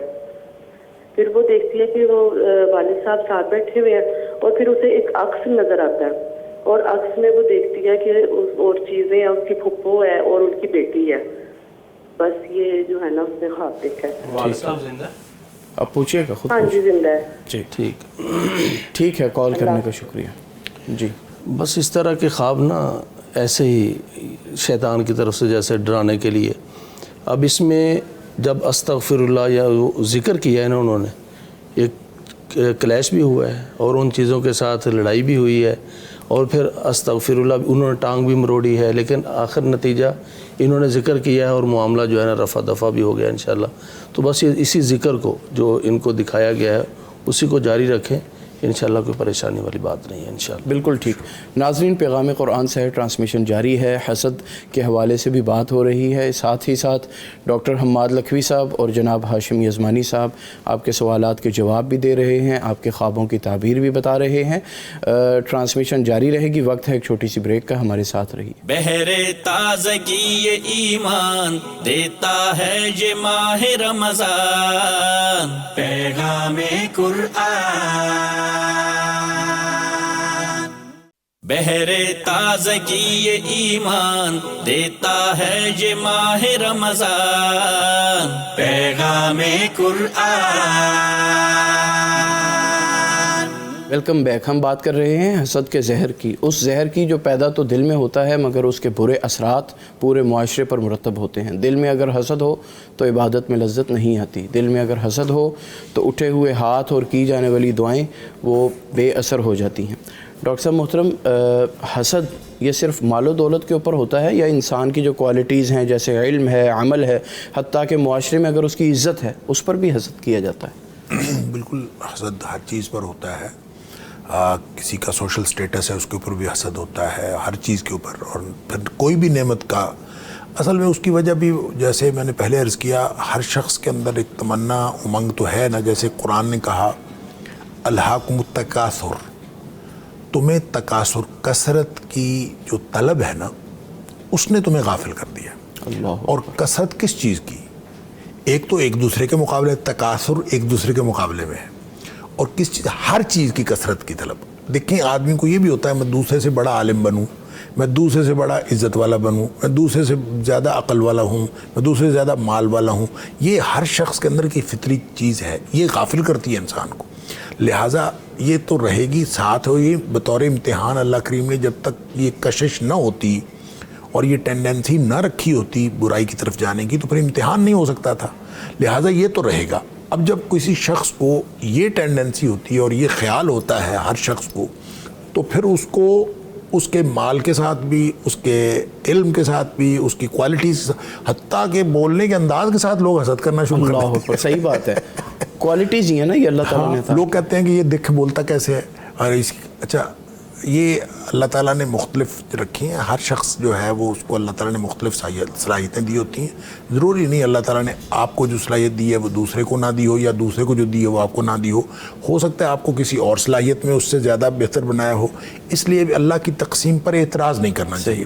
جو چیز, جو خوبی کسی کے اندر نظر آئے, دھیان توجہ اللہ کی طرف جانی چاہیے کہ اللہ جس نے اس کو بنایا ہے, جو اس نے چاہا اس نے بنا دیا, ماشاء اللہ, اسی لیے کہنا ہے. تو اس سے پھر وہ جو برے اثرات ہیں وہ آہستہ آہستہ ختم ہو جائیں گے. اچھا یہ دو طرفہ بات ہے. جو کچھ لوگ ہیں جو شو آف کرنے کے لیے, نعمت بھی ہو, علم بھی ہو, صلاحیت بھی ہو, اس کو شو آف کرتے ہیں لوگوں کو دکھانے کے لیے, وہ پھر ریاکاری ہو جاتی ہے. وہ ریاکاری اسی وجہ سے ریاکاری کو منع کیا گیا ہے. دیکھیں مثال کے طور پر نبی کریم صلی اللہ علیہ وسلم نے فرمایا کہ کوئی شخص اگر گھوڑا رکھتا ہے، اس دور میں گھوڑا تھا، آج کے دور میں گاڑی رکھ لے، تو وہ 3 قسم کا ہوتا ہے. ایک گھوڑا رکھنا اجر ہے، ایک گھوڑا رکھنا وزر ہے، اور ایک گھوڑا رکھنا سطر ہے. آپ نے فرمایا جو تو گھوڑا اس لیے رکھا کہ میں اس پر جہاد پہ جاؤں گا، کوئی نیکی کے کام، دین کے کام کروں گا، اس لیے رکھا، تو اس کا رکھنا جو ہے وہ اجر بن جاتا ہے، حتیٰ کہ وہ گھر میں کھڑا ہو، اس کی لید وغیرہ کی صفائی بھی کر رہا ہو تو وہ اجر ہوتا ہے. اگر کسی نے اس لیے رکھا کہ میں ایک گھوڑا رکھوں گا، یہ ارد گرد اہل محلہ مجھے دیکھیں گے اور میری ٹور بنے گی، اور اس نے صرف اس لیے رکھا، تو فرمایا کہ یہ گناہ ہے، اور جب وہ جو کچھ بھی کر رہا ہوتا ہے وہ سارا گناہ ہوتا ہے اس کو. تیسرا آدمی وہ ہے جس نے نہ شو آف کرنے کے لیے رکھا ہے، نہ اس نے جو ہے وہ کسی بڑے مقصد کے لیے رکھا ہے، اس نے اپنی ضرورت پوری کرنے کے لیے رکھا ہے کہ تاکہ مجھے جب کبھی جانا پڑے تو میرے پاس اپنی سواری ہو. تو فرمایا اس سطر ہے، نہ گناہ ہے نہ وہ اس کو بہت اجر کا باعث ہے، لیکن یہ اس کی ضرورت پوری کرنے کے لیے یہ گویا وہ بھی جائز. تو لیکن صرف جو شو آف کرنے کے لیے رکھنا ہے وہ ناجائز ہے. اب اسی طرح جو نعمت انسان کو ملی ہوئی ہے، چونکہ فطرت کو اللہ جانتا ہے، لیکن نبی پاک صلی اللہ علیہ وسلم فرمایا کہ اپنی جو نعمتیں ہیں وہ چھپایا کرو لوگوں سے، خواہ شو آف نہ کیا کرو. ایک حدیث میں آتا ہے استعینوا علی قضاء حوائجکم بالکتمان، کہ اپنی جو ضرورتیں، اپنے معاملات جو ہیں اس کے اندر اللہ کی مدد حاصل کیا کرو، اس کو چھپا کر. یعنی آپ کوئی چیز، بعض اوقات آپ کو کوئی چیز ملی ہوتی ہے، آپ خواہ تذکرہ کرتے پھرتے میرے پاس فلاں چیز ہے، میرے پاس فلاں چیز ہے، لوگوں کو بتاتے پھرتے. کتنے حاسد ہیں، کتنے لوگ کیا کریں گے، ان کے اندر کس قسم کے جذبات پیدا ہوں گے. اس کو اس لیے فرمایا کہ چھپانا زیادہ بہتر ہے. اس حدیث کی جو زبردست اپلیکیشن ہے وہ آج کے دور میں سوشل میڈیا کے اوپر ہونی چاہیے. یہ جو سوشل میڈیا کے اوپر ہم اپنے بچوں کی تصویریں لگا دیتے ہیں، اولاد کی تصویریں لگا دیتے ہیں، گاڑی نہیں لی اس کی تصویر لگا دی، گھر لیا اس کا تصویر، ہر نعمت کے، حتیٰ کہ کھانا کھا رہے ہوتے کسی اچھے ہوٹل میں تصویر، وہ تو ہر چیز جو وہ فیس بک کے. اس کا نتیجہ کیا نکلتا ہے کہ جو لوگ دیکھتے ہیں، آپ کے اولاد کو دیکھتے ہیں، آپ کے مال کو دیکھتے ہیں، آپ کے گھر کو دیکھتے ہیں، ایون آپ کی جو مختلف، جب وہ آپ کی نعمتوں کو دیکھتے ہیں، ہر شخص کے جذبات ایک جیسے نہیں. صحیح بات. لہذا نظر بد بھی لگتی ہے، حسد بھی ہوتا ہے، سب کچھ ہوتا ہے. اس لیے نبی پاک صلی اللہ علیہ وسلم نے فرمایا اس کو چھپایا کریں، خواہ اپنی چیزوں کو جو اللہ نے نعمت دی ہے اس کو شو آف نہ کیا کریں، بلکہ چھپا کے اللہ کی مدد حاصل. بالکل ٹھیک. ایک کالر شامل کریں گے. السلام علیکم ورحمۃ اللہ. محمد اقبال صاحب نے جوائن کیا ہے. جی فرمائیے گا اقبال صاحب. سر میرا سوال ہے کہ عشر کے بارے میں نے پوچھنا تھا. جی. کہ عشر صرف لوگ اکثر ہمارے یہاں گندم کی فصل کوئی لیتے ہیں، کیا دوسری فصل میں بھی عشر ہوتا ہے اور اس کی کوانٹٹی کیا ہوتی ہے؟ ٹھیک ہے، کال کرنے کا شکریہ. جی ڈاکٹر صاحب، پہلا ان کا سوال تھا عشر کے حوالے سے، اس کے بارے میں بتائیے گا. دیکھیں عشر جو ہے جتنے بھی غلے ہیں نا، غلے ان کے اندر عشر ہے. مثلا چاول کے اندر ہے، مکئی کے اندر ہے، گندم کے اندر ہے، تو وہ اس کی جو مقدار ہے وہ 5 وسق، حدیث میں آتا ہے کہ 5 وسق سے اگر آپ کی آمدن بڑھ جائے تو اس کے اندر عشر دینا ہے. اگر 5 وسق سے کم ہو تو اس پہ نہیں دینا. یہ 5 وسق جو ہے تقریباً 19.5 من بنتا ہے. 19 من یا 19.5 من تقریباً سمجھ لیں. تو اگر اتنی فصل آ رہی ہو تو اس کے اوپر عشر دینا ہے، اگر اس سے کم ہو تو پھر اس کے اوپر عشر نہیں دینا. ٹھیک ہے. اچھا ڈاکٹر صاحب، یہ حابیل اور قابیل کا واقعہ، ان میں بھی حسد تھا. ابلیس نے بھی حسد کی وجہ سے ہی سجدہ نہیں کیا تھا، اور پھر سیدنا یوسف علیہ السلام کا کہ ان کے بھائی جو تھے ان سے حسد کرنا. تو اس حوالے سے ان واقعات کی روشنی میں حسد کی سنگینی کے حوالے سے ہم آپ سے پوچھنا چاہیں گے. پھر ایک کالر ہے، انہیں شامل کر لیں. السلام علیکم ورحمۃ اللہ.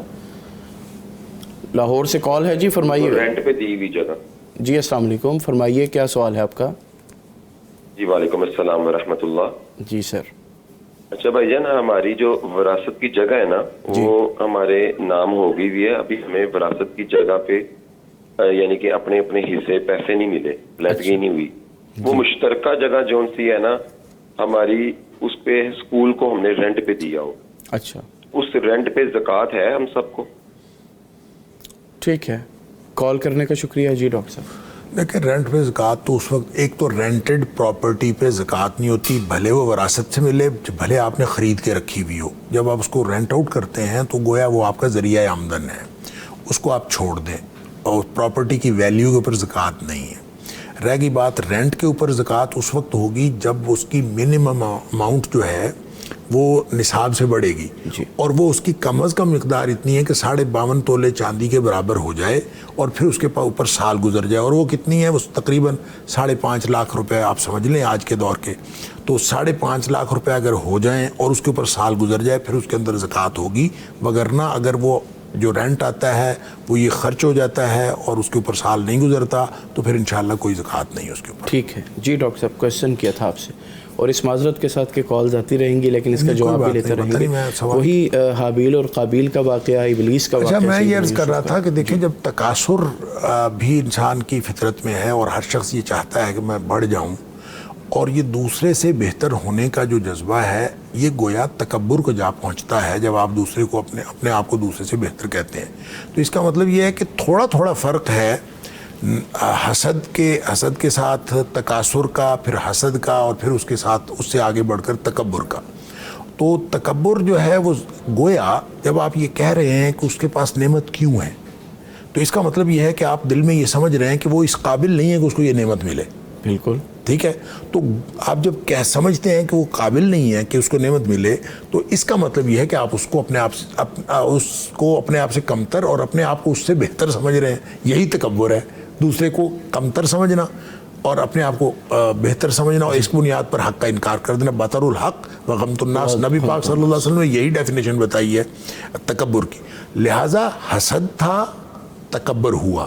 ابلیس نے کہا انا خیر منہ، میں اس سے بہتر ہوں، اور اسی وجہ سے اس نے اللہ کے حکم کی خلاف ورزی کی، سجدہ نہیں کیا اور اعتراض یہ دیا کہ میں اس سے بہتر ہوں.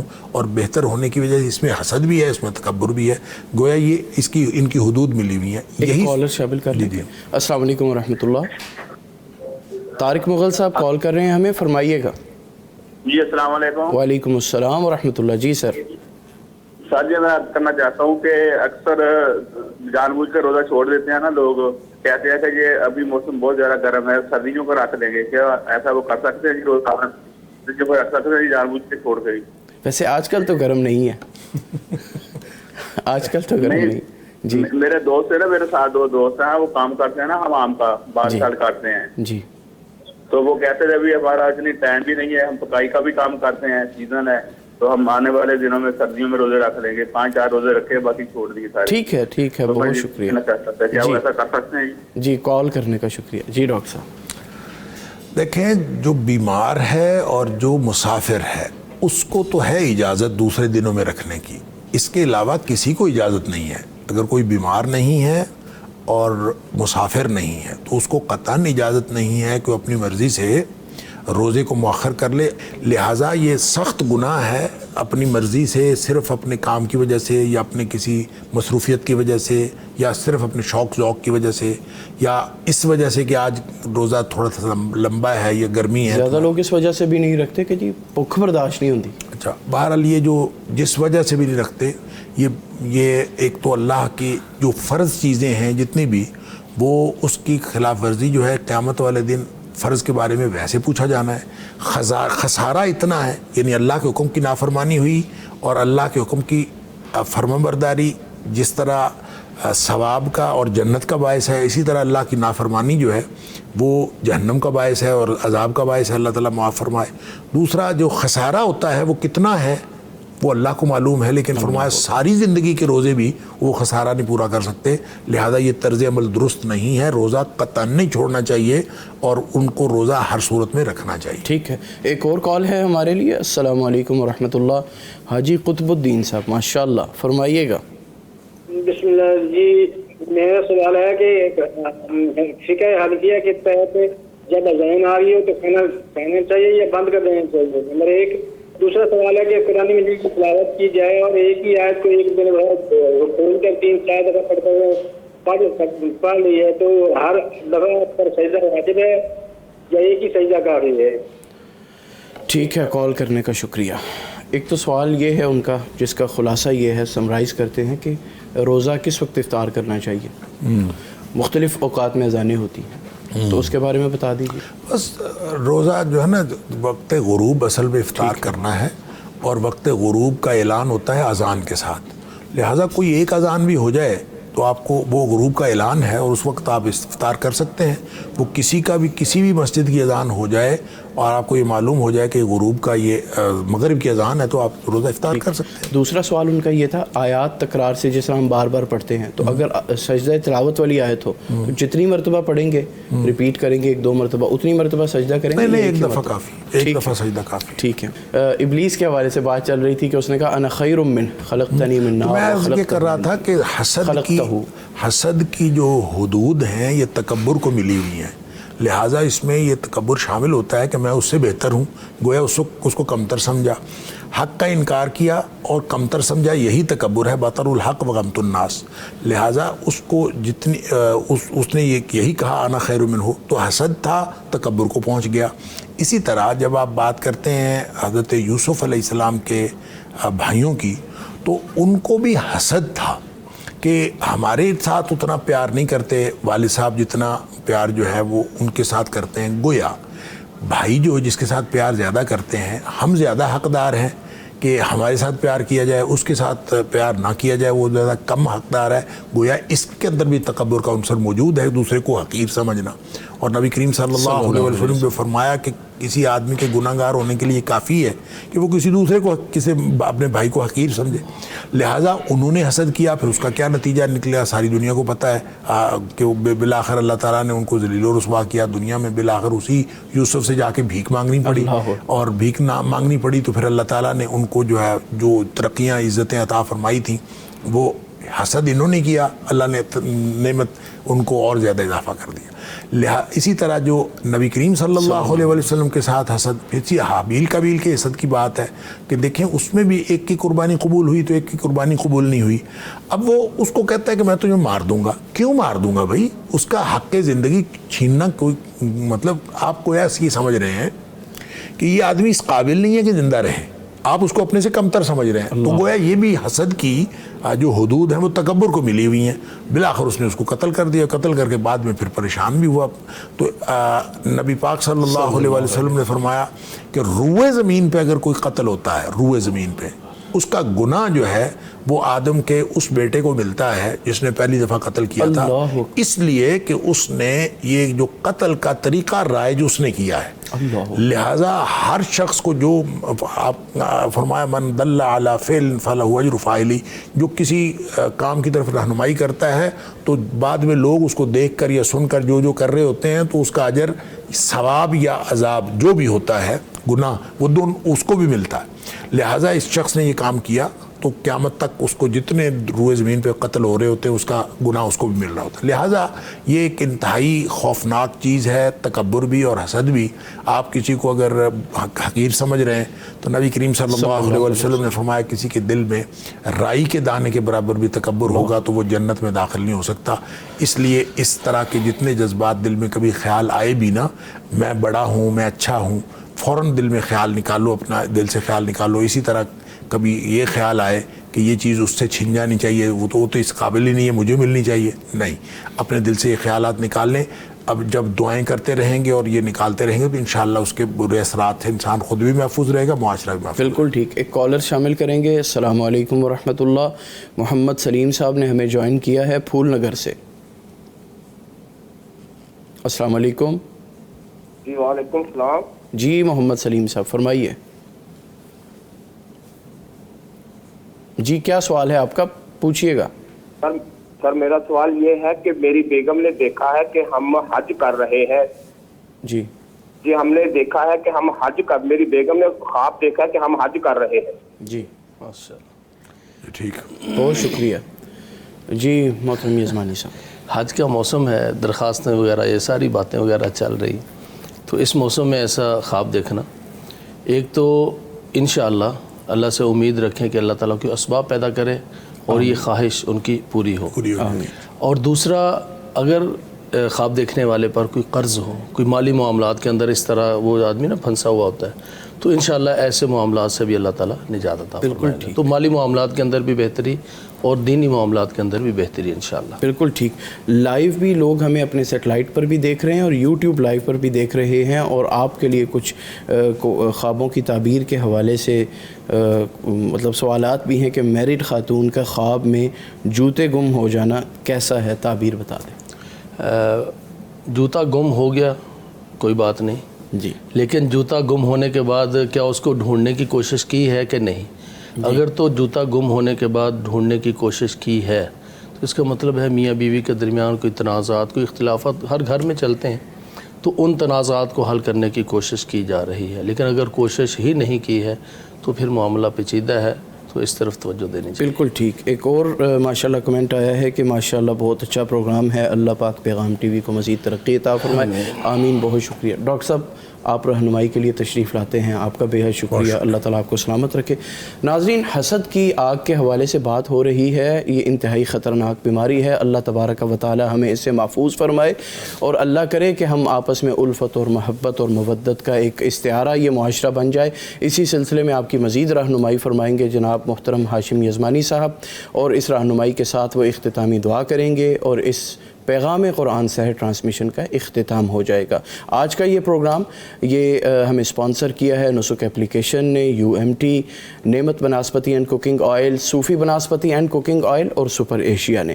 اس کے ساتھ ساتھ آپ ہمیں یوٹیوب پر بھی لائیو دیکھا کریں، اپنے کمنٹس پاس کیا کریں، آپ کا بے حد شکریہ۔ جی یزمانی صاحب۔ جی بہت زبردست گفتگو ماشاءاللہ ڈاکٹر صاحب نے فرمائی، اور حسد جیسا کہ آپ نے پروگرام میں سنا کہ ایک ایسی آگ ہے جس میں حاسد جو ہے وہ خود ہی جلتا ہے، اور نہ صرف وہ خود جلتا ہے بلکہ اپنے ارد گرد اس سے جڑے ہوئے جو رشتے ہیں ان کو بھی جلاتا ہے۔ اب حاسد جو ہے، حسد کرنے والا، وہ کیا کرتا ہے؟ کسی دوست کی کوئی چیز، کوئی نعمت دیکھ کر وہ جلنے لگتا ہے۔ ایون کہ گھر کے افراد، بھائی ہیں، بھائی کو دیکھ کر حسد کرنے لگتا ہے۔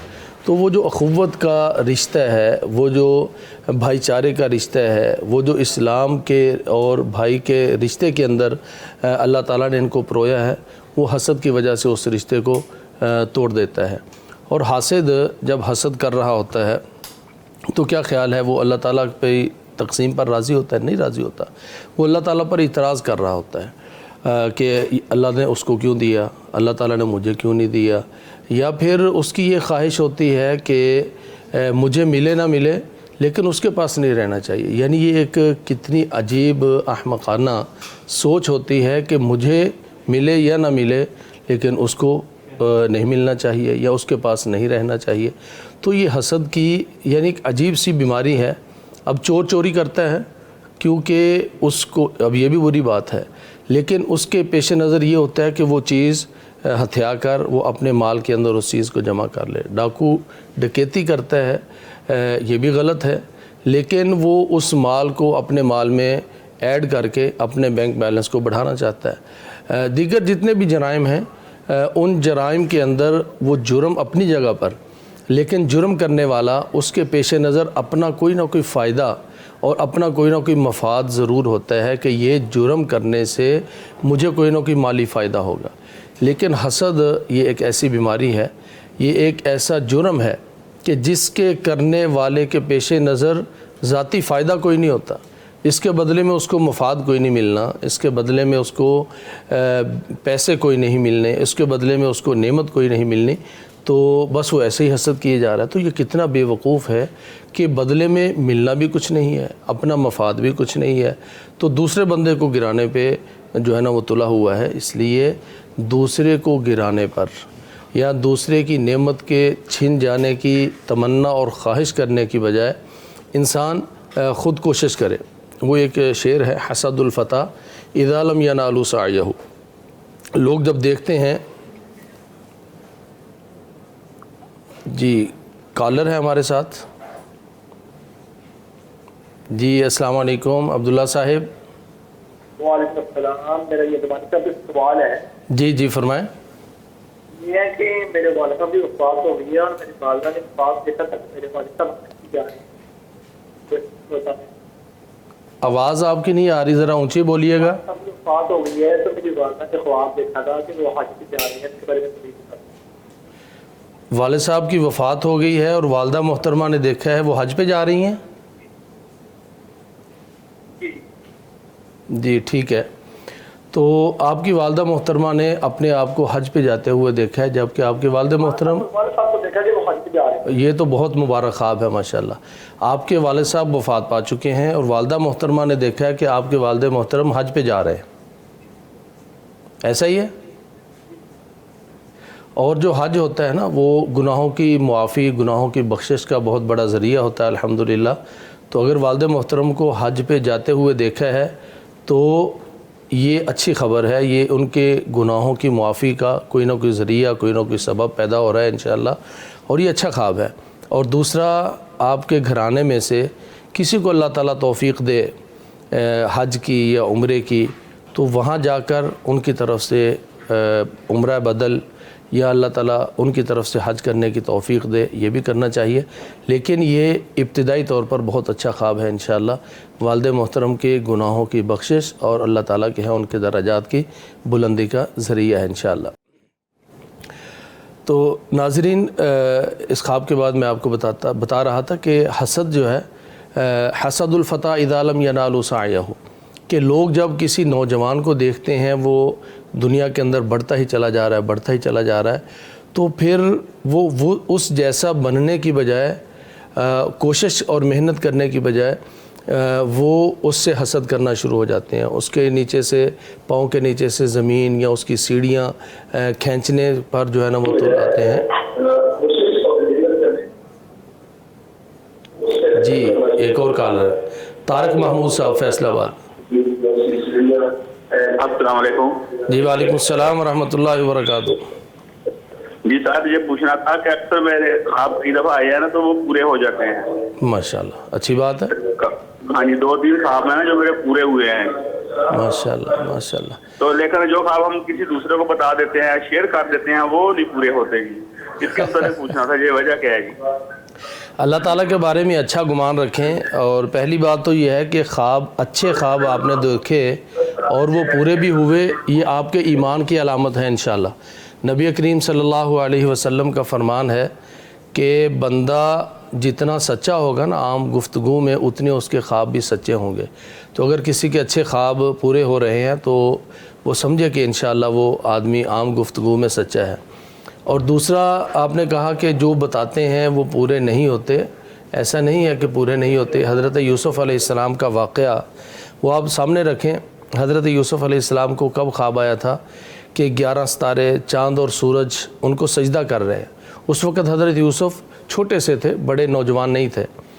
اب وہ خواب آیا کہ بڑا خوبصورت خواب تھا، بیان بھی کر دیا، لیکن وہ پورا کب ہوا؟ کنویں میں گرے، وہاں سے نکالے گئے، غلام بنے، سارے معاملات، لیکن وہ بہت دیر بعد۔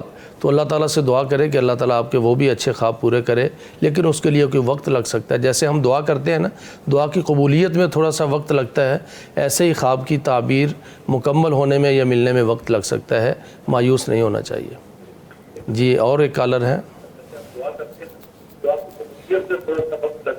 جی عمران صاحب۔ جی سر، السلام علیکم۔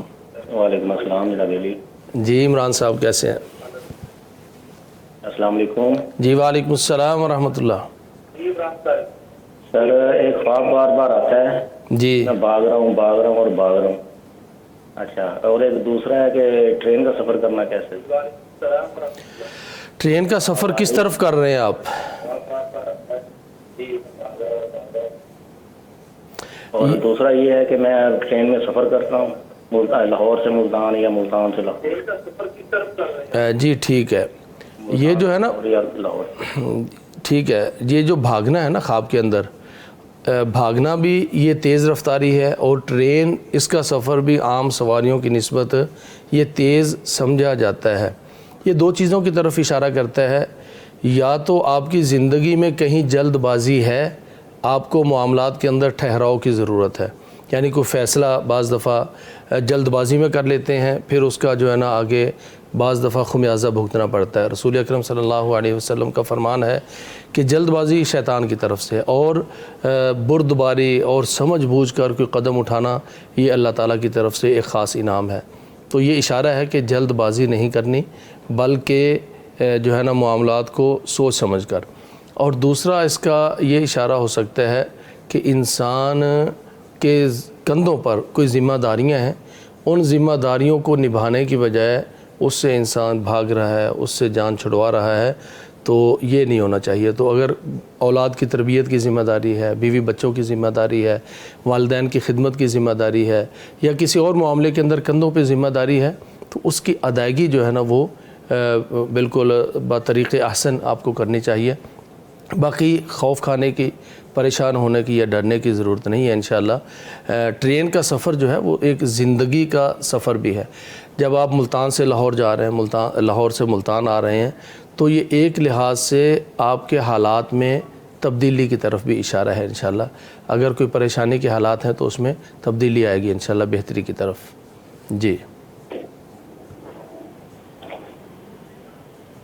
جی کالر ہے ہمارے ساتھ۔ السلام علیکم کل صاحب۔ جی وعلیکم السلام ورحمۃ اللہ۔ جی بہن جی کل صاحب میں نے پوچھنا تھا کہ مجھے نا خواب آتے ہیں اور بہت برے خواب آتے ہیں اور وہ پورے ہو جاتے ہیں۔ برے خواب آتے ہیں پھر کیا ہوتا ہے؟ وہ پورے ہو جاتے ہیں۔ جیسے میں نے حال ہی میں دیکھا تھا کہ میرے بھائی کے کپڑوں پہ نا خون لگا ہوا ہے، تو کچھ دن بعد میرے بھائی کی ڈیتھ ہو گئی، میں گولی لگی تو ڈیتھ ہو گئی۔ جب بھی اس طرح کے خواب آئے نا آپ کو، ایک تو یہ سمجھ لیں کہ وہ خون دیکھنے کی وجہ سے ڈیتھ نہیں ہوئی، بس یہ ہے کہ وہ تو ایک وقت لکھا ہوا تھا اللہ تعالیٰ نے، لیکن اس کو آپ اس کے ساتھ نہ جوڑیں، اور آئندہ بھی آپ ذہن نہ بنائیں کہ کیونکہ شیطان جو ہے وہ ڈرے ہوئے کو مزید ڈراتا ہے۔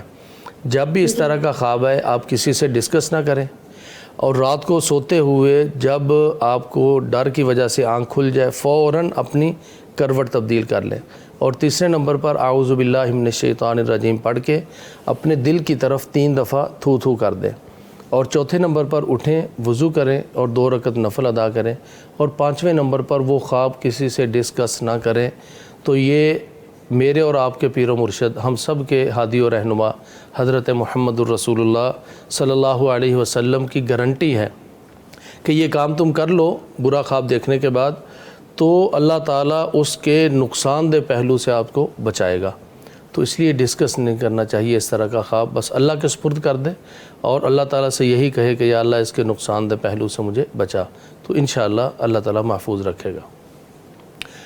تو حسد کی بات کر رہے تھے کہ بسا اوقات جب ہم کسی کو اپنا خواب سناتے ہیں نا، اچھا خواب سناتے ہیں، اس سے بھی حسد کے جذبات پیدا ہوتے ہیں۔ حضرت یوسف علیہ السلام کو جو خواب آیا تھا نا کہ 11 ستارے اور چاند اور سورج سجدہ کر رہے ہیں، تو حضرت یوسف علیہ السلام کو والد گرامی سیدنا یعقوب علیہ السلام نے کیا فرمایا تھا کہ لا تقصص رؤیاک علی اخوتک، بیٹے یہ اپنا خواب اپنے بھائیوں کو بیان نہیں کرنا۔ کیوں؟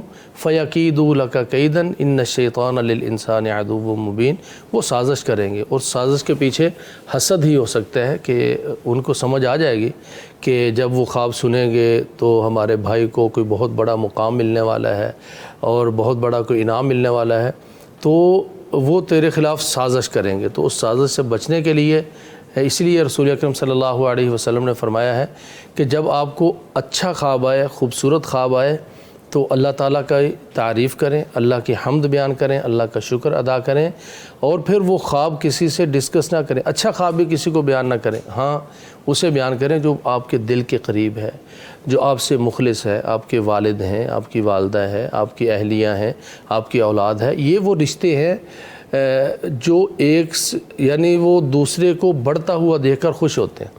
یعنی واحد وہ رشتہ یہ والدین کا رشتہ ہے جو چاہے گا، والد اگر کسی گریڈ پر ہے تو وہ اپنے بیٹے کو اس سے اگلے گریڈ پر دیکھ کر خوش ہوگا، والدہ اپنی بیٹی کو بڑھتا ہوا دیکھ کر خوش ہوگی۔ تو یہ وہ رشتے ہیں جو کہ بڑے ہی خوبصورت رشتے ہیں۔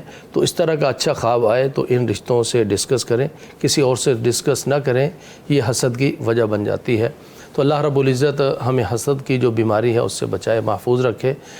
دعا کرتے ہیں کہ اللہ تعالی ہمارے دلوں میں جو بیماریاں ہیں سب بیماریوں سے ہمارے دلوں کو صاف اور پاک فرمائے۔ بسم اللہ الرحمن الرحیم، الحمدللہ رب العالمین والعاقبۃ للمتقین، اللہم صلی علی محمد وعلی آل محمد کما صلیت علی ابراہیم وعلی آل ابراہیم انک حمید مجید، اللہم بارک علی محمد وعلی آل محمد کما بارکت علی ابراہیم وعلی آل ابراہیم انک حمید مجید، اللہم انا نسألک بأننا نشہد انک انت اللہ لا الہ الا انت الاحد الصمد الذی لم یلد ولم یولد ولم یکن له کفوا احد، اللہم اغفر لنا ولوالدینا، اللہم اغفر لنا ولأزواجنا ولأولادنا ولآبائنا ولأجدادنا ولجميع موتى المسلمين، اللهم اغفر لهم وارحمهم ونور لهم قبورهم وادخلهم برحمتك الجنة الفردوس، ربنا اغفر لنا ولإخواننا الذين سبقونا بالإيمان ولا تجعل في قلوبنا غلا للذين آمنوا ربنا إنك رؤوف رحيم۔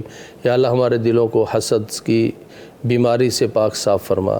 یا اللہ ہمارے دلوں کی جتنی بیماریاں ہیں ان میں حسد ہے، ہماری زبان پر غیبت ہے، چغلی ہے، جتنی بھی بیماریاں ہیں یا اللہ اندرونی بیرونی سب بیماریوں سے، سب برائیوں سے یا اللہ ہمیں محفوظ فرما۔ یا اللہ ہمارے گناہوں کو معاف فرما۔ یا اللہ پیغام ٹی وی کے ناظرین، معاونین، یا اللہ سب کو خیر اور بھلائی عطا فرما۔ یا اللہ جو پیغام ٹی وی کے ناظرین، معاونین، اس کے بانیان تیرے پاس پہنچ چکے، یا اللہ سب کی قبروں کو منور فرما۔ یا اللہ سب کو جنت الفردوس کا مہمان بنا۔ یا اللہ پیغام ٹی وی کو دن دگنی رات چوگنی ترقی عطا فرما۔ یا اللہ پیغام ٹی وی کی دعوتی جو جہود ہیں ان کو قبول فرما۔ یا اللہ عالم اسلام کی حفاظت فرما۔ یا اللہ عالم اسلام کی حفاظت فرما۔ یا اللہ اس وقت امت مسلمہ پر بہت بڑی آزمائش آئی ہے، یا اللہ اس آزمائش کی گھڑی میں امت مسلمہ کو کامیابی عطا فرما۔ یا اللہ امت مسلمہ کو ثابت قدمی نصیب فرما۔ یا اللہ عالم اسلام کے ساتھ پیارے وطن پاکستان کی حفاظت فرما۔ یا اللہ جو مسلمانوں کا برا چاہ رہا ہے یا اللہ اس کے ارادوں کو، یا اللہ اس کی تدبیروں کو، اس کی سازشوں کو یا اللہ نیست و نابود کر دے۔ یا اللہ ان کی سازشوں کو، ان کے جال کے اندر ان کو خود ہی پھنسا دے۔ یا اللہ اللہم اجعل تدبیرہم تدمیرا علیہ، اللہم اجعل تدبیرہم تدمیرا علیہ، ربنا آتنا فی الدنیا حسنۃ وفی الآخرۃ حسنۃ وقنا عذاب النار، ربنا هب لنا من ازواجنا وذریاتنا قرۃ اعین واجعلنا للمتقین اماما۔ یا اللہ ہمیں اپنی اصلاح کرنے کی توفیق عطا فرما۔ یا اللہ اگر یہ حالات ہمارے کسی گناہ کی شامت اور اس کا نتیجہ ہیں، یا اللہ ہمارے گناہوں کو معاف فرما۔ یا اللہ ہمارے گناہوں کو معاف فرما۔ یا اللہ یہ سحری کا وقت، تہجد کا وقت، یا اللہ تو اپنے شایان نشان آسمان دنیا پہ تشریف لا کر یا اللہ خود اعلان کر رہا ہے، یا اللہ ہم سب کو معاف فرما۔ یا اللہ امت مسلمہ کے گناہوں کو معاف فرما۔ یا اللہ اس آزمائش کو ہم سے ٹال دے، یا اللہ آزمائش کو ہم سے ٹال دے۔ یا اللہ ہماری اولادوں کی حفاظت فرما۔ یا اللہ ہمارے گھر بار کی، ہماری عزتوں کی حفاظت فرما۔ ربنا ظلمنا انفسنا وان لم تغفر لنا وترحمنا لنكونن من الخاسرین۔ یا اللہ ہم نے اپنی جانوں پر بہت زیادہ ظلم کیے، یا اللہ ہمارے مظالم وہ ہماری اپنی جانوں پر ہوں، یا اللہ ہمارے دیگر لوگوں پر ہوں، یا اللہ سب مظالم کو معاف فرما۔ یا اللہ ہم نے اپنی جانوں پر بہت زیادہ ظلم کیے، یا اللہ ہمارے گناہوں کو معاف فرما۔ ربنا آتنا من لدنک رحمۃ وہیئ لنا من امرنا رشدا۔ یا اللہ جو اولاد نہ ہونے کی وجہ سے پریشان ہے، یا اللہ سب کو نیک، صالح اور بے عیب اولاد نصیب فرما۔ یا اللہ جن کو بیٹے چاہیے ان کو نیک بیٹے عطا فرما۔ یا اللہ جن کو بیٹیاں چاہیے ان کو بیٹیاں عطا فرما۔ یا اللہ جن کی اولادیں ہیں ان کی اولادوں کو اپنے والدین کی آنکھوں کی ٹھنڈک بنا۔ یا اللہ ہمیں اپنے والدین کے لیے صدقہ جاریہ بننے کی توفیق عطا فرما۔ ربنا آتنا فی الدنیا حسنۃ وفی الآخرۃ حسنۃ وقنا عذاب النار، ربنا تقبل منا انک انت السمیع العلیم وتب علینا انک انت التواب الرحیم، وصلی اللہ تعالی علی خیر خلقہ محمد وعلی آلہ واصحابہ اجمعین برحمتک یا ارحم الراحمین۔ عبادتوں کا شعور لے کر، خشوع و تقویٰ کا نور لے کر، محاسبہ و تزکیہ کبھی ساتھ کر لو ساما۔ دنوں میں صائم، شبوں میں قائم، سمیٹو وہ دولتیں جو دائم، کہ سحر و افطار کیجے برکات ہیں فراواں۔ بہرے تازگی یہ ایمان دیتا ہے یہ ماہ رمضان، پیغام قرآن۔